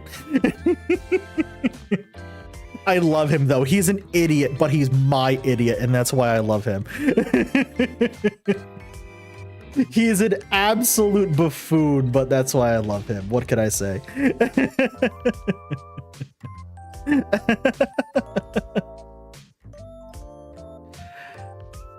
Oh, that was a campaign from a long time ago. Okay. When I say that this character quickly became one of my favorite D&D characters that I had ever made after just one campaign, I am dead serious. She is fantastic. She is fantastic. This is Airy Moongaze, or to use her full Elvish name, Erisa Sidoniel. She is a drow swashbuckler. She is a drow pirate. I love her to death. This is the first time I think I'd ever played a rogue subclass in any campaign I have ever played. And let me tell you, when I say I did enough damage to end certain engagements before they even began because of sneak attack. Yeah, that's why.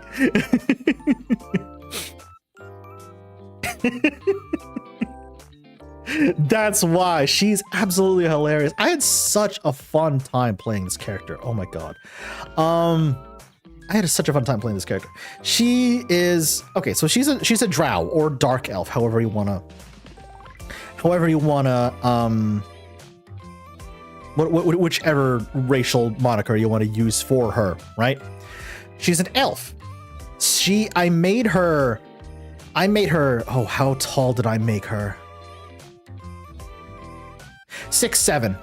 I made her 6'7" tall. She is just about 400 years old, which is young for an elf, believe it or not. Which is young for an elf by D&D standards. She is the first mate on the most feared pirate crew in the kingdom of Omrek, which was the setting that our last campaign had started in.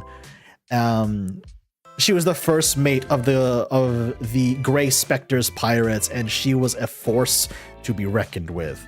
Because what I wanted to do was, I know elves specifically are fairly magically inclined.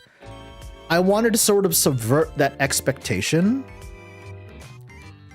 I wanted to subvert that expectation, and I wanted to make her, an elf, have a class and a role within the party that would be 0% magic focused, right? So I didn't make a caster, I didn't make her anything like that. I went with like the most magic baron subclass I could find, which was swashbuckler, which was pirate. Which kind of worked for me anyway, because a rapier is a dex weapon as is, right? A rapier is a dex weapon through and through. Elves have naturally high dex. So she was almost untouchable because of how fast she moved. B, she did hilarious damage because of sneak attack. But the major downside to her was because I was playing a rogue archetype. Her health pool was not that large. Let me share. Her health pool was not that large. I think she was the only character in the party for the entire campaign to ever have to make a death saving throw. because I ran into a battle. In one encounter. I said, okay, if I can try and insta-gib this boss character, right? I think between sneak attack damage and my base damage, I think I should at the very least stun this character. Spoilers, chat, I did not. Spoilers, chat, I did not. She not only ate my opening attack, she also ate my follow-up. She ate my follow-up attack. I'm like, oh shit. Oh shit.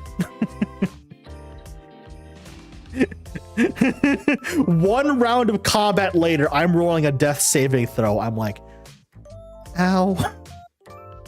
Ow. Fucking ow. One of the cool things about this character, one of the cool things about Eri is call me cliche, right? Call me cliche, but I set up something at first as a joke, but then my DM actually worked it into the greater lore of the world, which I am amazed he even did, right? Okay, so get ready for this, chat. She's a pirate, right? She's a pirate, but she has never once been caught or jailed by the Imperial Navy. Why is that? You think she'd be caught at least once, right? You think she'd be caught at least once. It's because she's secret girlfriends with the Imperial Admiral that was sent to chase her down. They ended the campaign together, which I loved. They ended the campaign together, which I absolutely loved.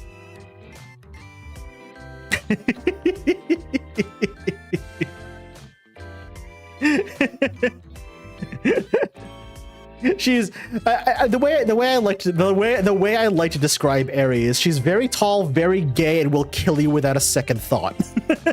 if it meant that she would be better for it.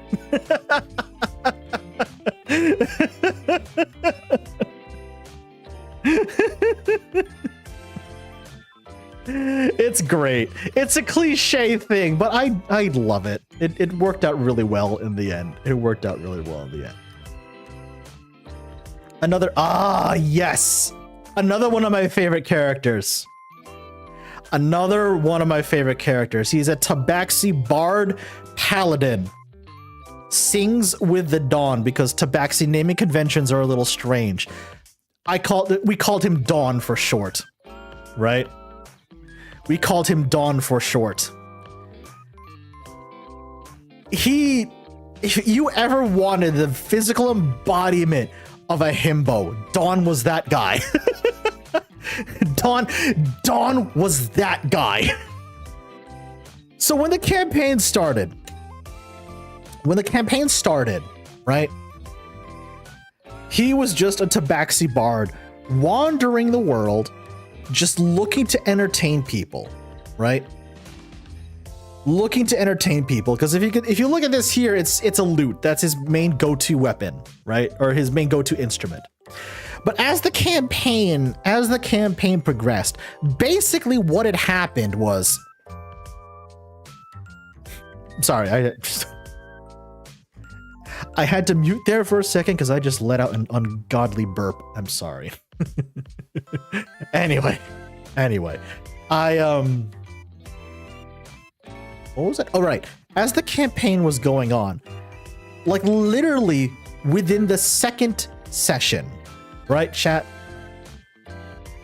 On the second session of the campaign, Dawn and the rest of the party get themselves basically isekai'd. They basically get themselves isekai'd. They basically get themselves isekai'd, right? They're whisked off into another world. And they have to A, try and find their way back, and B, also solve the mystery of what's going on in the world where they've just found themselves. In his travels, Dawn just so happens to stumble upon an artifact, essentially an artifact of a god. It's this hammer he's carrying right here, right? It's the hammer he's carrying. And it's the hammer of the god of fire and the god of light in the world, right? So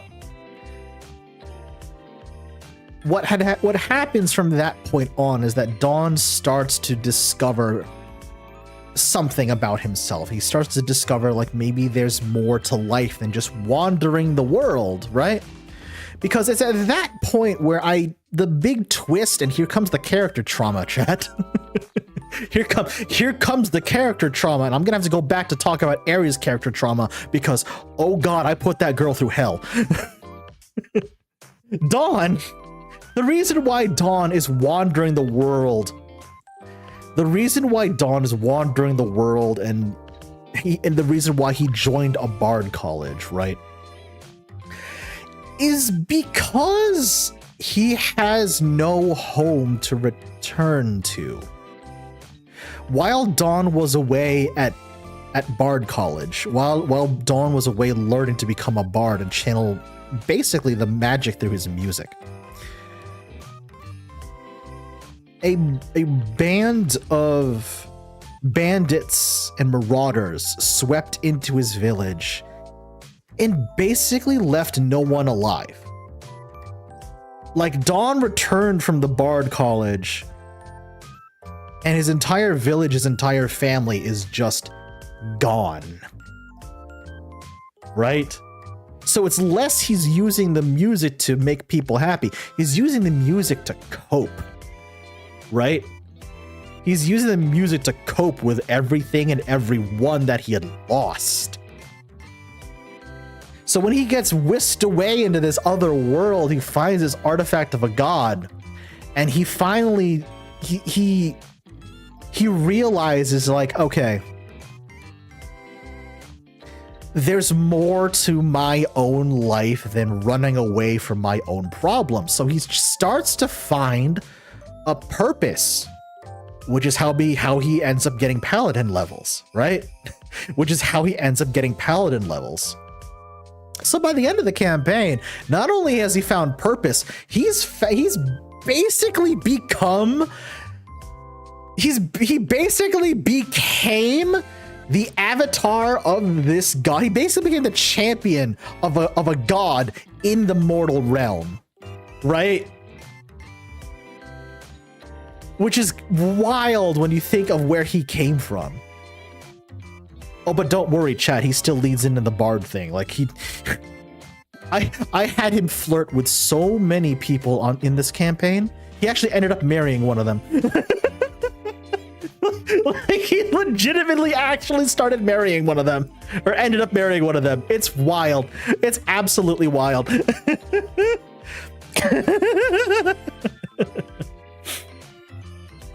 Oh God. Right. Speaking of horrible character trauma, I put poor Arisa through hell and back. So I put poor Arisa through hell and back. The reason why she became a pirate in the first place. And I don't know if you can see it. I don't know how well you can see it. But there is a reason why Ari has two different colored eyes. Right? There's a reason why Ari has two different colored eyes. It's because she's not fully a drow. What she is the daughter of a drow and a high elf. And I talked about this character origin with my DM at the time. And being the daughter of both a drow and a high elf, you think she would have some incredible mad connection to the magic of the world. Except when she was born, she had zero magical aptitude. right? She has absolutely zero magical aptitude. She has zero connection to the magic of the world that she has grown up in for the past 4 centuries. The only magic that she's capable of is dispelling magic. Right? The only magic that she has ever known her entire life, all she can do is dispel magic. That's it. So, her father, the high elf, decided that that's fine. She's still my daughter. I will raise her and love her as one of my own. No problem with that. Her mother did not take it so lightly. As a matter of fact, she hated Eri from the moment she realized that her daughter was going to be useless to her magically. She wanted Eri dead, right? So her mother tried everything in her power to just get rid of her, right? Eri's father, seeing this, immediately in the middle of the night, one night many centuries ago, takes Eri and just basically gets her off the island, like steals her away from the island where her mother is, right? So all these centuries later, her mother was the drow. Yes, her mother was the drow. So all the intervening centuries, Eri's mother has remarried. Eri's mother has had additional children, and one of them just so happens to be incredibly magically inclined, aka the daughter she was looking for. So imagine Eri's surprise to when they finally return to Eri's homeland, and this one person, is gunning for her to be killed on sight. And it's a sister she didn't know existed until that day. So that was just a moment of, oh God, I'm reliving all of this trauma again. When I say put this poor girl through hell, I really did. I really did.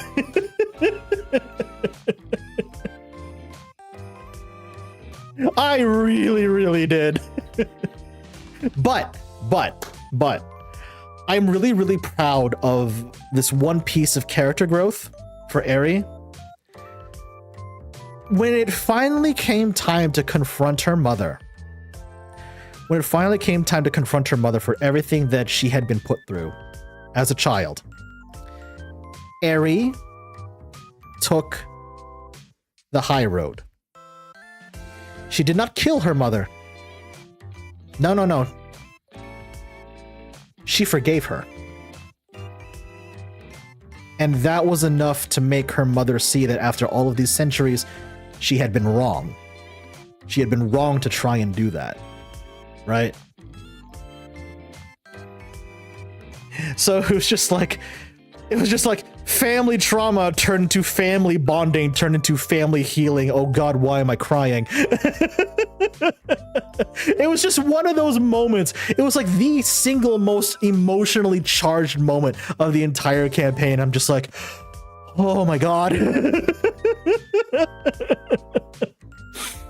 Oh my God. Also, welcome back, Daxon. How you doing? Oh, pumpkin rolls. That sounds good. Damn it, I'm hungry now. But yeah, that was fun. Dawn was great. There he is. Okay, there he is.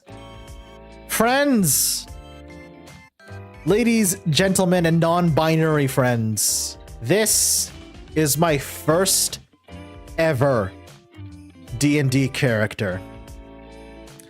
This is a dwarf barbarian, a dwarf berserker by the name of Sven Ironblood. I want to bring him back into a campaign at some point, because every time I think back to Sven, I just think of how many hilarious shenanigans happened in that campaign, and I want to bring that back. I want to bring him back into a campaign at some point. I really do. Because he's so funny. Okay. So. Sven. Sven's dwarf clan has a tradition, shall we say, right? Sven's dwarf clan has a tradition that whenever you are wronged, if you are wronged or brought low to the point where that you can't pay someone back, or if you have a grudge against someone or someone has wronged you so blatantly, you only have one recourse. You have to become a berserker, right? And so Sven took up the path of a berserker because he swore an oath of vengeance. The members of his family specifically, not his clan, but his family, were lost in an orc raid on their dwarven hold. And Sven was the only one to survive that encounter. So, taking up the oath of the berserker and swearing an oath of vengeance, Sven swore to hunt down his family's killers or die trying. Or, in his own mind, even better, to die in battle against them. Because in his own mind, that is the only way he saw that he could erase that grudge on his family's name. Right? So he has a hatred for all orcs. He hates them. So like if whenever we encountered orcs at all in the campaign, he would always be the first one to just run in, weapons drawn, and just start swinging. And he wouldn't stop until they were dead, and then you could move on, right? So imagine his shock and surprise when he finally meets what would become the adventuring group, what would become the rest of his party, when our ranger just so happens to be a half-orc. Immediately, Sven is just like, because he doesn't know now. He doesn't know if he can trust this person. He doesn't know. The orc hit him when he finds out about Hot Mommy Orc GF. Oh my god. Yo, Kay, what's up? What teaser from Games Workshop? What teaser from Games Workshop? Uh-oh. Oh god, what are they teasing now? Magic Bird Boy confirmed. What? Really? Kay, link me that. I gotta see that. Kay, link me that. Holy shit, dude. But yeah. So imagine Sven's like shock and like apprehension when he finds out that the ranger of the party is a half-orc. And he's very on the fence. He's very on the fence about this because on the one hand, he has like a blood hatred for orcs and orc kind for what they did to his family. And on the other hand, he knows,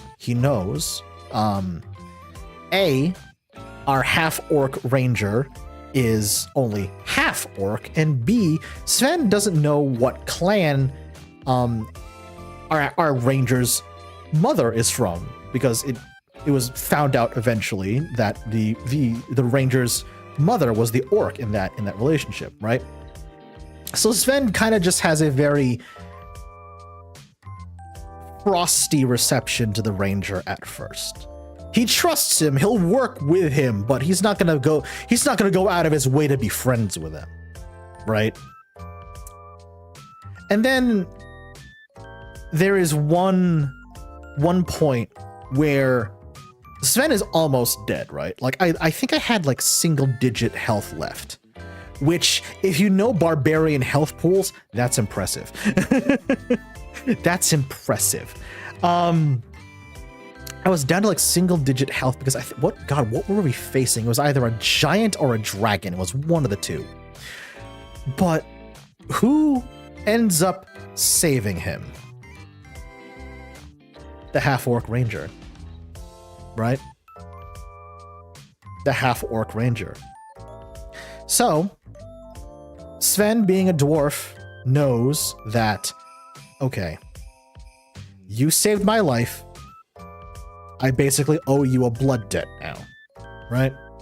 We're friends no matter what, which is a hard thing to reconcile for Sven, right? That blood debt gets even harder to reconcile when it's eventually revealed that the mother of the half-orc ranger belongs to the orc clan that killed Sven's family.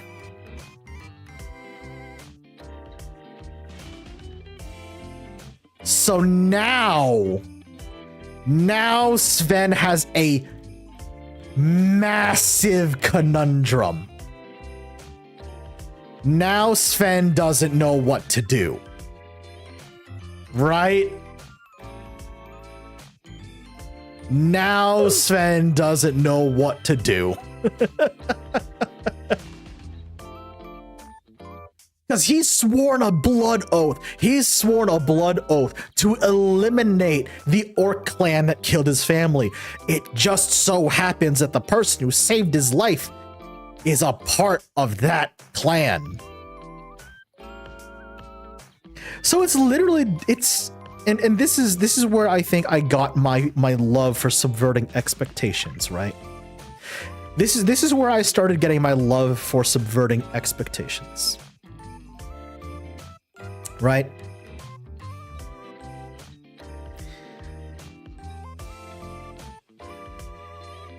And I forget why, because this campaign was so long ago. I forget why, but eventually we enter that orc clan's territory, right?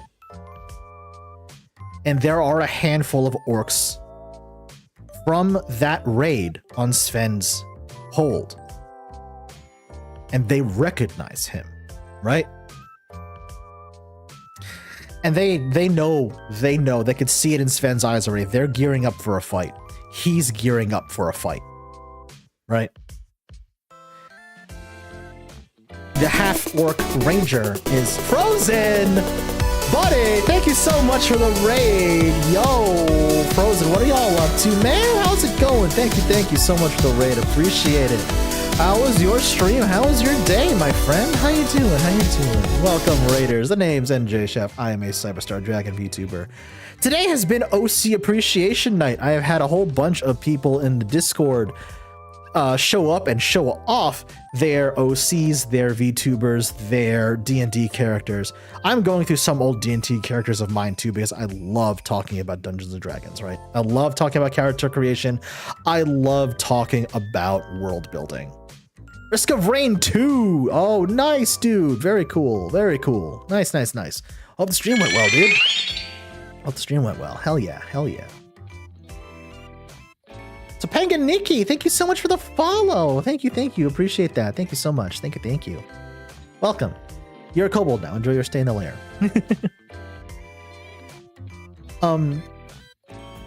So yeah, there are orcs that recognize Sven from the raid all those years ago. They're gearing up for a fight. Sven's gearing up for a fight. He's ready. He's ready to go down swinging if need be, right? He's ready to go down swinging if need be. Our poor half-orc ranger is like in the back of the party, like he's torn. He doesn't know what to do. Like obviously he doesn't want Sven to kill his mother, right? Obviously he doesn't want Sven to kill his mother, but he understands Sven's need for revenge, right? So like what ends up happening, and again, I mentioned this earlier, is why I love subverting expectations, especially in Dungeons and Dragons, right?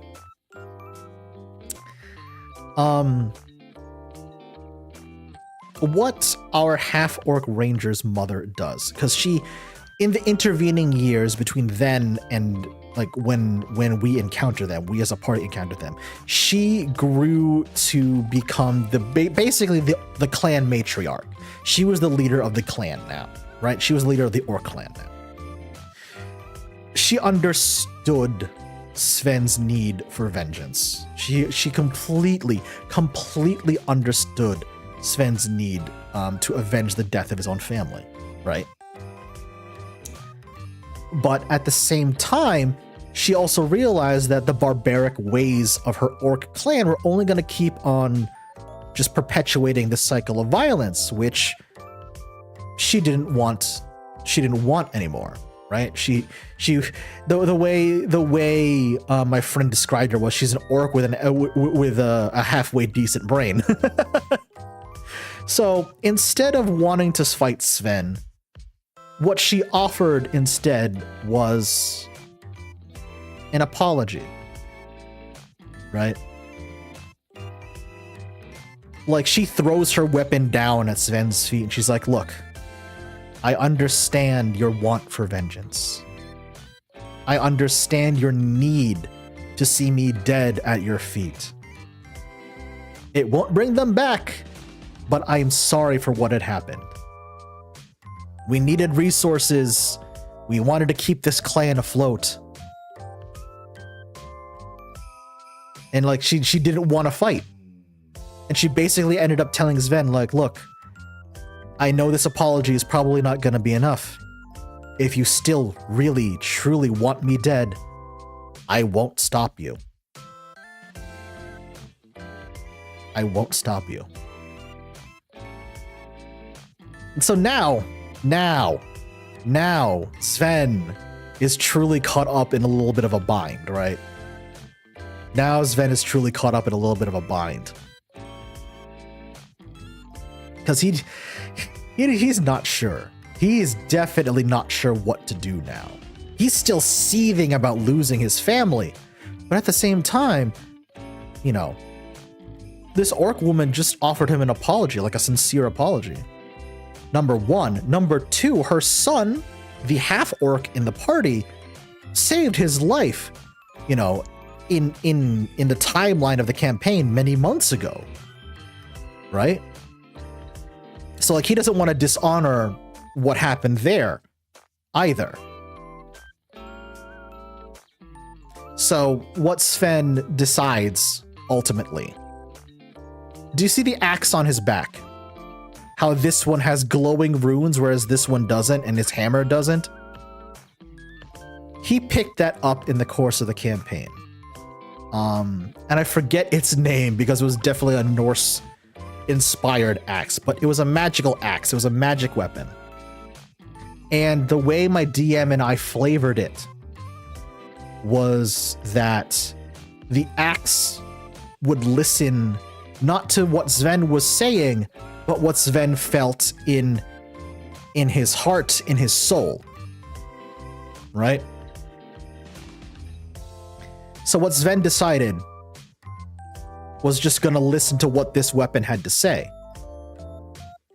He took it, unhooked it from its holster, and in one very swift motion, just hucked it at the orc chieftain. Right? The axe, instead of flying forward at its target, immediately buries itself blade first into the ground in front of Sven. Basically saying, no, I can't kill you. And I won't. So he just picks up his axe, puts it back into its holder, and walks out of the tent. Like, that's it. That's the... like, that's it. Like, that's it. And I'm just like, holy shit. Because here's the thing. The DM still made me roll for the attack roll. The DM still made me roll that attack roll. And I'm just like, you're serious? You still want me to roll this? I'm like, yeah, roll it. I'm like, Okay, sure.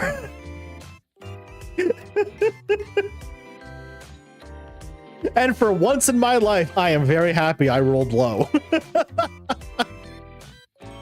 For once in my life, I'm very happy I rolled low.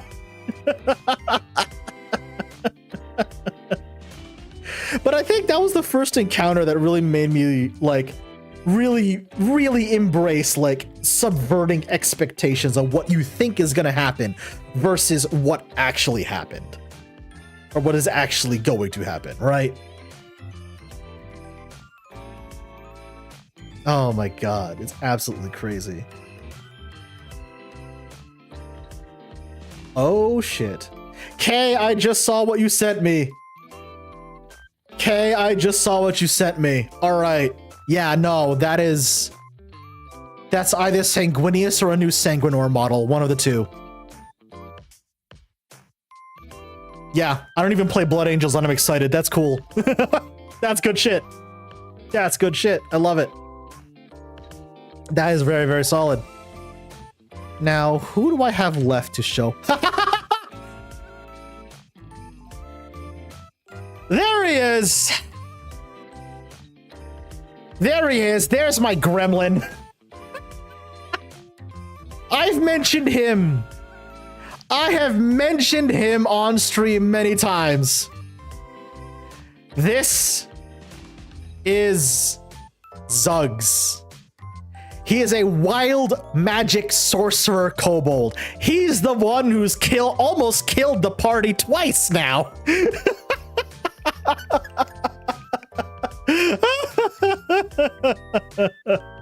So for those of you who have never heard this story before, the Snark Exchange crew and I are part of a D&D campaign. It's on hold at the moment. It's on a bit of a hiatus at the moment.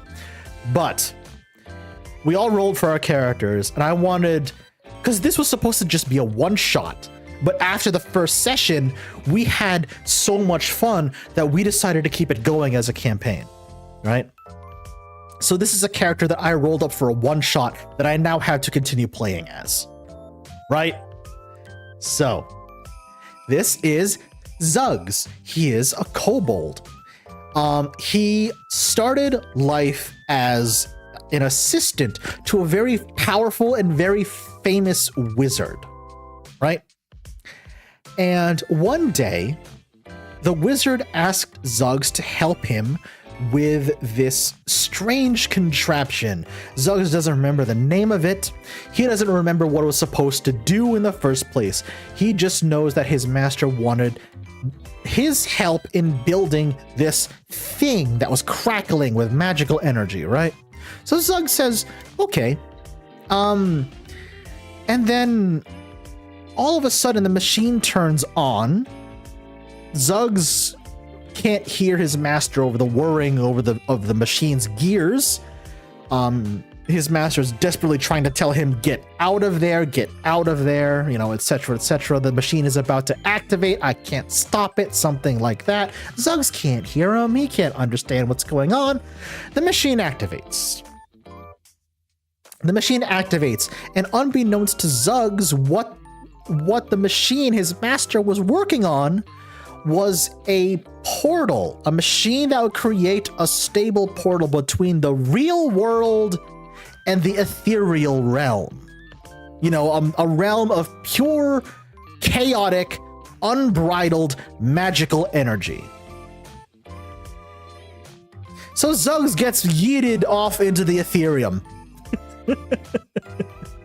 Or as Zuggs likes to put it, Zuggs walked through funny doorway and all of a sudden he's floating in space and sees plenty of stars.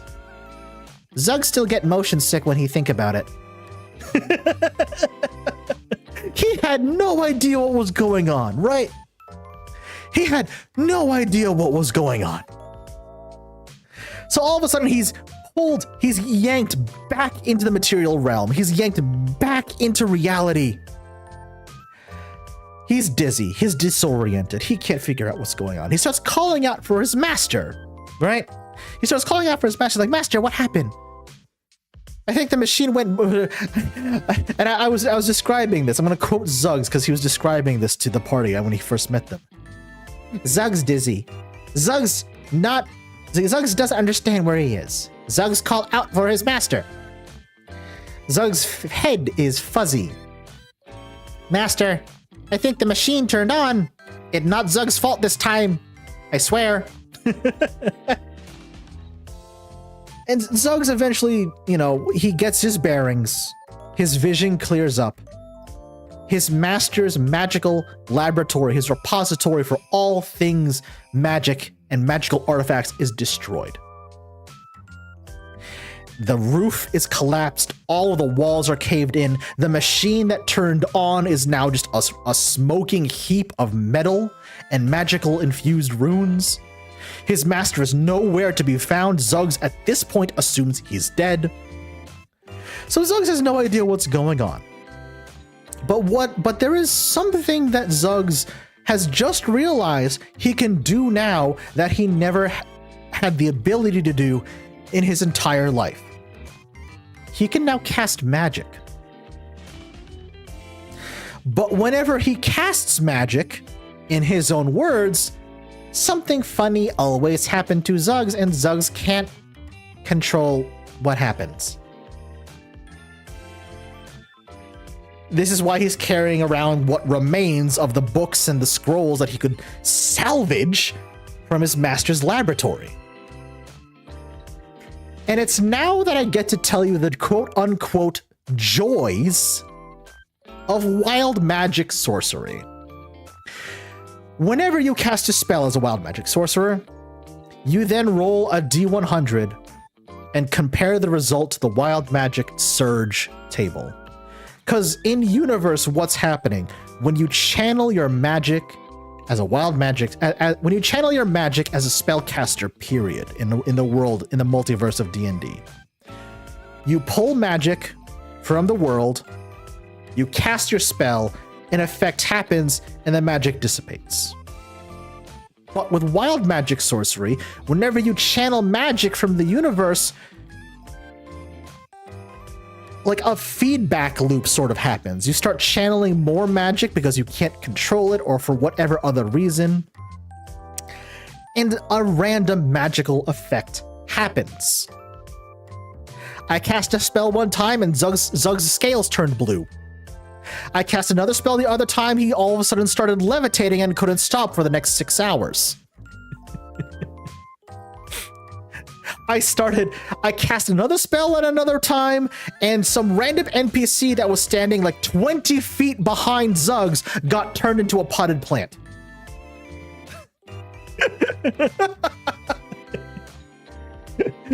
Those are the funny and the mundane effects. Here's where the terrifying effects start happening.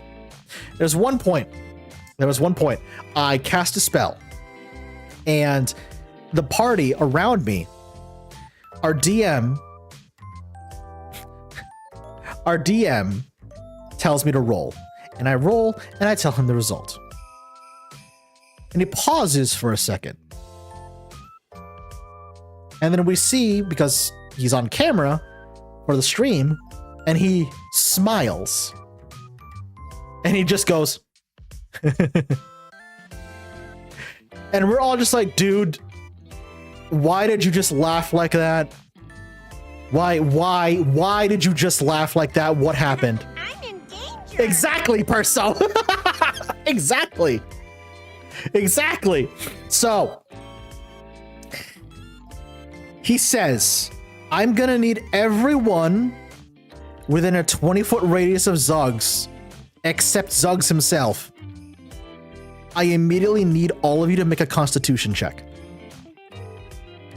And everyone in the party, everyone in the rest of the New York Stock Exchange just looks at me, he's like, what the fuck did you just do? I'm like, I don't know, it's wild magic.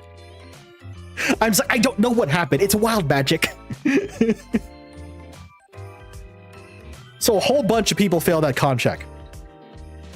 And the DM is just like, okay, for everyone who just failed that con save, you are now poisoned.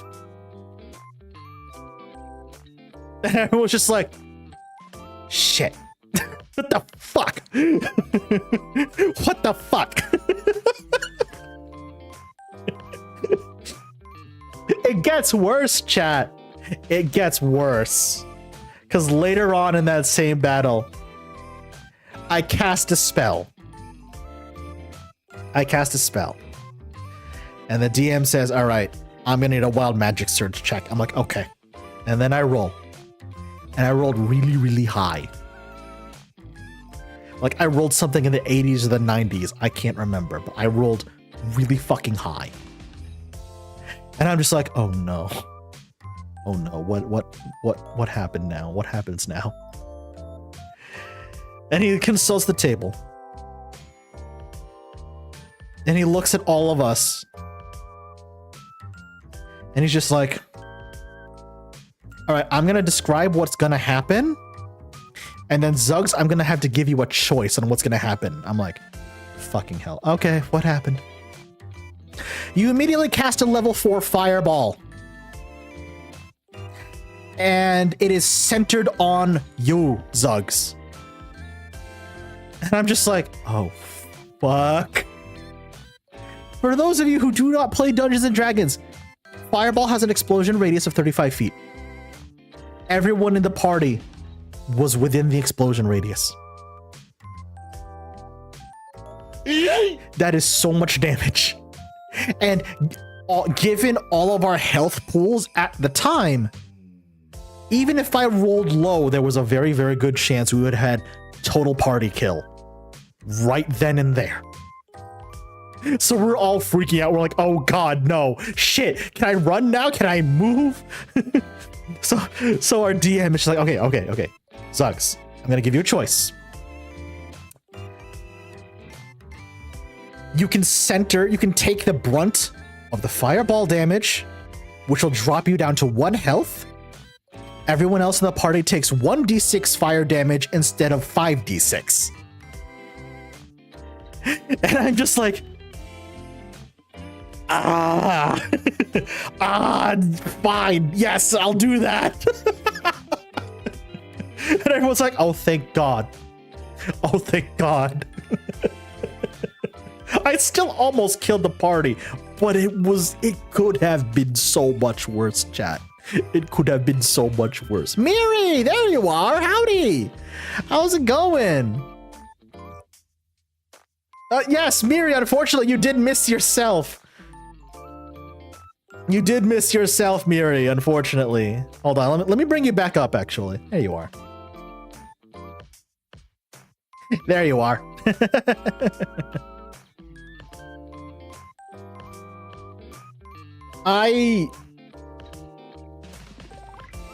Yeah, I had a benevolent DM. Yeah, no, I really did, Fetch. I really did. Oh, Mary, don't worry. I understand. You're busy. It's fine. It's fine. I'm just gonna repeat what I said earlier. I love this design. I love this design so much. It's adorable. It's very, very cute. And I think the thing I love about this design the most is the visible stitching and the patches. Because it's like you can tell it's like a it's like a plushie that's seen a lot of love. Like in the best way possible. It's well worn, but like in the best way possible. Right? It's very cute. I like it a lot, Miri. I like it a lot. Thank you for sharing, honestly. I really do appreciate it. It's very nice. Purposeful edition. I kind of figured, honestly. I kind of figured. Thank you for sharing, Miri. Very, very adorable. Honestly, very adorable. I'm just going through a whole bunch of D&D characters that I have done. I've had in the past. Oh god. But yeah, I can't wait to I cannot wait to go back to this campaign again. Because yeah, it's a fun time.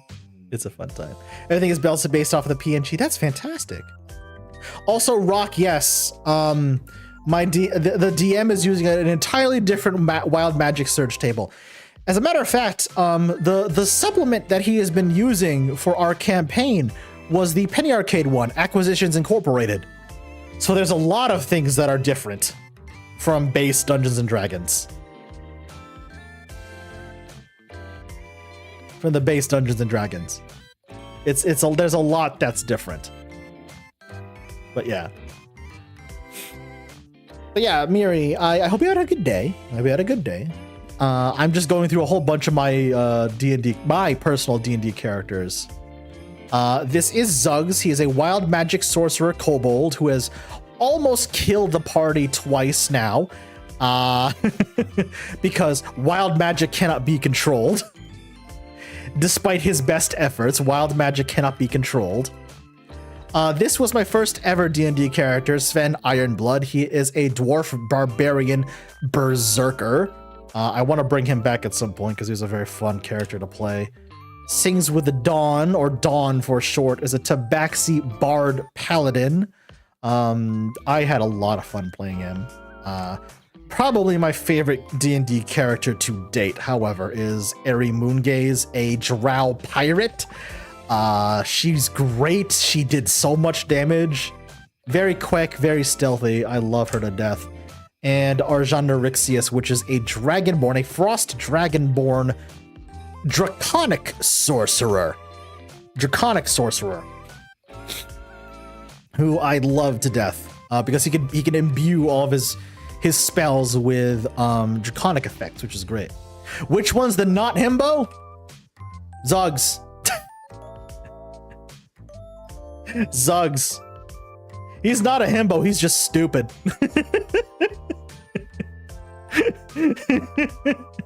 Like, and that's not a joke. That's kind of how I wrote him. Cause like he's born. He's born into the world. He was found basically. He was found by his master when he was a young kobold, and his master basically was just like, oh, this poor thing, you know, I'll give him a roof to sleep under, and he's just sort of like, I'll give him a roof to sleep under. He'll be fine. He'll make a good assistant one day, you know. It was just sort of by happenstance. Right? Like, he can barely speak English, or common rather. He can barely speak common coherently. He doesn't know what's going on in the wider world of things. He just likes watching his master do magic things. And now he's got all this chaotic, unbridled magical energy, and then all of a sudden he just does not know what to do with it. He just does not know what to do with it. The reason why he joined up with the party is because he's wandering around looking for someone to teach him how to do magic, right? And it just so happens that another member of the party also happens to be a sorcerer. So the other sorcerer in the party is just like, huh, all right, well, at best I get a student, and at worst I get a lackey. And then he watches all chaos break loose whenever Zuggs teaches magic, or he casts magic. And then he's just like, oh, I've made a terrible mistake. I gotta get rid of this guy. So he's spending the entirety of the campaign to get away from Zuggs, and Zuggs is just like, no, come back, teach me more magic.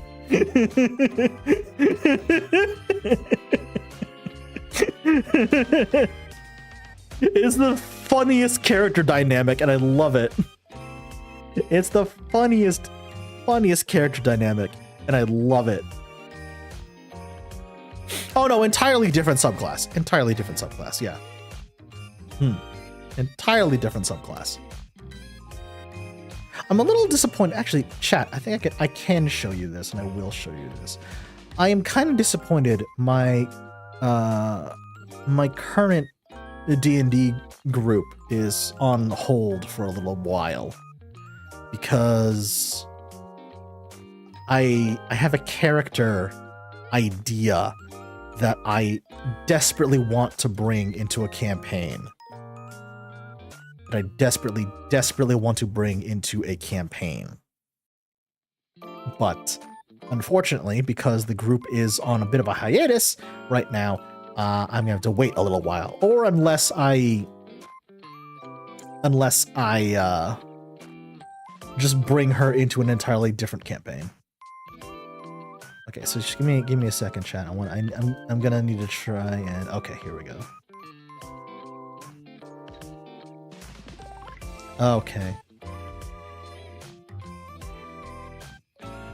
I just need to save a quick screenshot of her.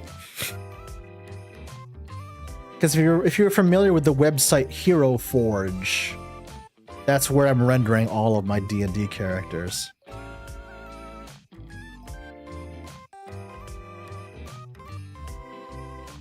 Hero Forge is a great website. It's a great resource, by the way. Fun stuff. Okay, there we go. There we go. There we go.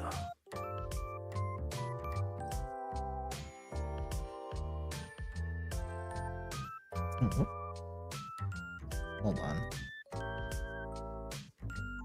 Okay, there we go. All right, I'm just gonna do that. Yeah, there we go. Okay. This is this is a character that I was working on. This is the character I was working on before our group went on hiatus. Yeah, son, lay it on me. This is this is Tanara. She is a Kalastar Psi Warrior, which is a fighter subclass. If you don't know about the Kalastar race, they are a humanoid race. Their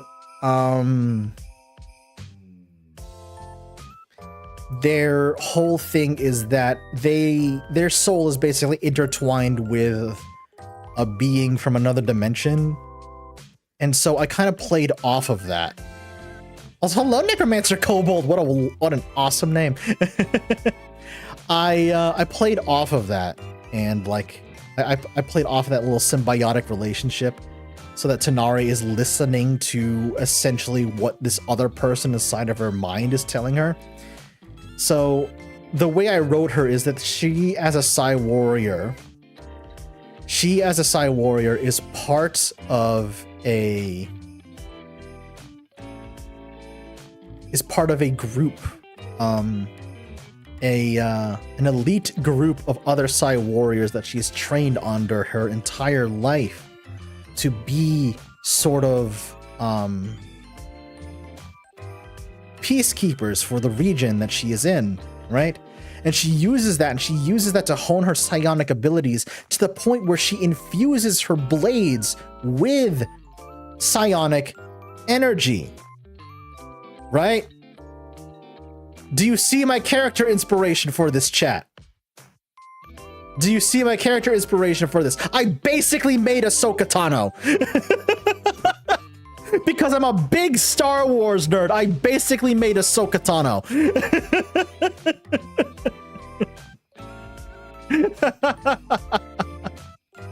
What did the hungry MILF say at dinner? Oh god, what, son? What did she say? I am curious. What did she say? Ara, you gonna finish that? Well done, son. Well done. Well done. Well done. But yeah, no, I basically made Ahsoka Tano as a D&D character, and I was really excited, but unfortunately I cannot bring. Oh my god, I need to get into another D&D campaign, because holy Jesus, I'm really excited to play this character, chat. I'm really excited to play this character. Oh my god. I am ridiculously excited to play this character, like, to an amazing degree. To an amazing degree.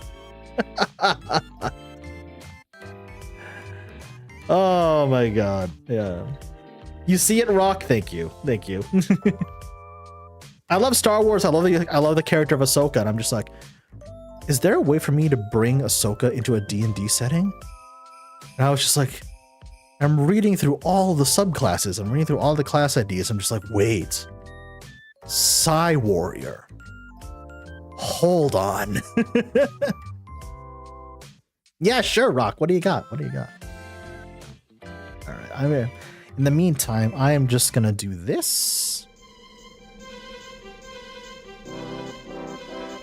I'm going to do this because we are essentially done with that part of stream. And we can just sit here and talk for a bit. My recent character uses the new Big B's book on giants, and I made a bard who was raised by hill giants. He's a 10 foot tall dumb barbarian. You know what? I love that. I love that. That's incredible. I was gaming website. I recently picked up a new dragon, an all-white female dragon with bright red eyes. I named her... Oh, that's so cool, Rock. White Plagueman. Oh my god. Oh my god, I get it. Wait, no, I get it. Oh my god. 10 out of 10. Well done, Rock. Well done. Well done. I see what you did there. White dragon with red eyes, white Pikmin. Yeah, nope, I get it. I get it. Well done. Well done. That's great. Yeah, no, I told you. It's the one Pikmin I'm fine with them just letting them get eaten. Because they're white Pikmin. Because they'll probably kill whatever ate them. Anyway, it's fine. It's entirely fine.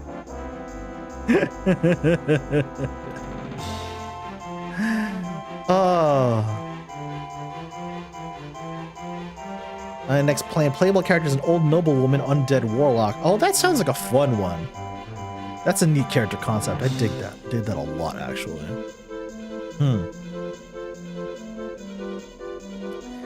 Chat. You know what? I think I'm gonna wrap it up there. Yeah. Okay. So chat.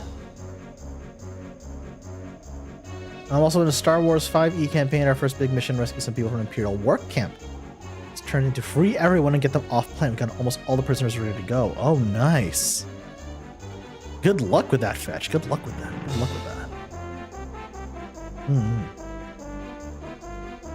Chat, thank you all so much for hanging out with me tonight. We're doing this again at some point. Like, legitimately, we're doing this again at some point. This is fantastic. I had such a fun time. Like, I had such a fun time tonight. This was really fun. This was really cool. I love seeing how creative y'all are. I really do. It's great. It's honestly really fantastic. So thank y'all. I appreciate it. Thank you to everyone who participated. Thank you for everyone who stopped by into stream tonight. Y'all are great. If you still want to share more of your creativity in the Discord, by all means, feel free to share. That's what the art studio is for on the Discord. Absolutely. Go right ahead. Time to make another cat girl. Oh my god. Do it, dude. Do it. Go right ahead.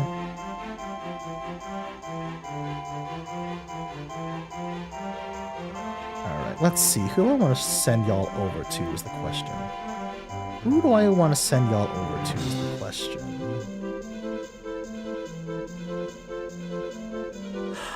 Okay. Alright. Hang on a second. You know what? I got an idea. So I haven't rated him in a bit. I know who we're gonna raid, chat. Alright, cool. You got it. Yeah, sure, Necromancer. Go right ahead. I love seeing how creative my community is. I remember how to type out a raid command, chat. We are gonna raid my good friend Elian. He's playing Minecraft right now. With Wispin, White, and Neapolitan. They're great. They're a great bunch of people. Elian's a funny dude. He's really hilarious. He is a demon dragon VTuber, so go have fun with that. He's absolutely ridiculous. He's honestly really fantastic.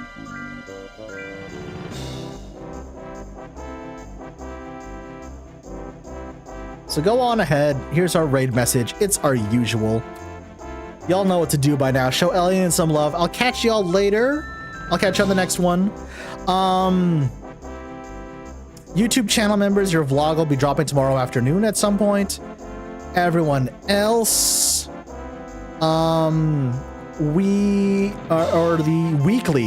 the weekly stream schedule will be dropping on Sunday as usual. Have a good night, everybody. I'll catch you on the next stream. Bye bye.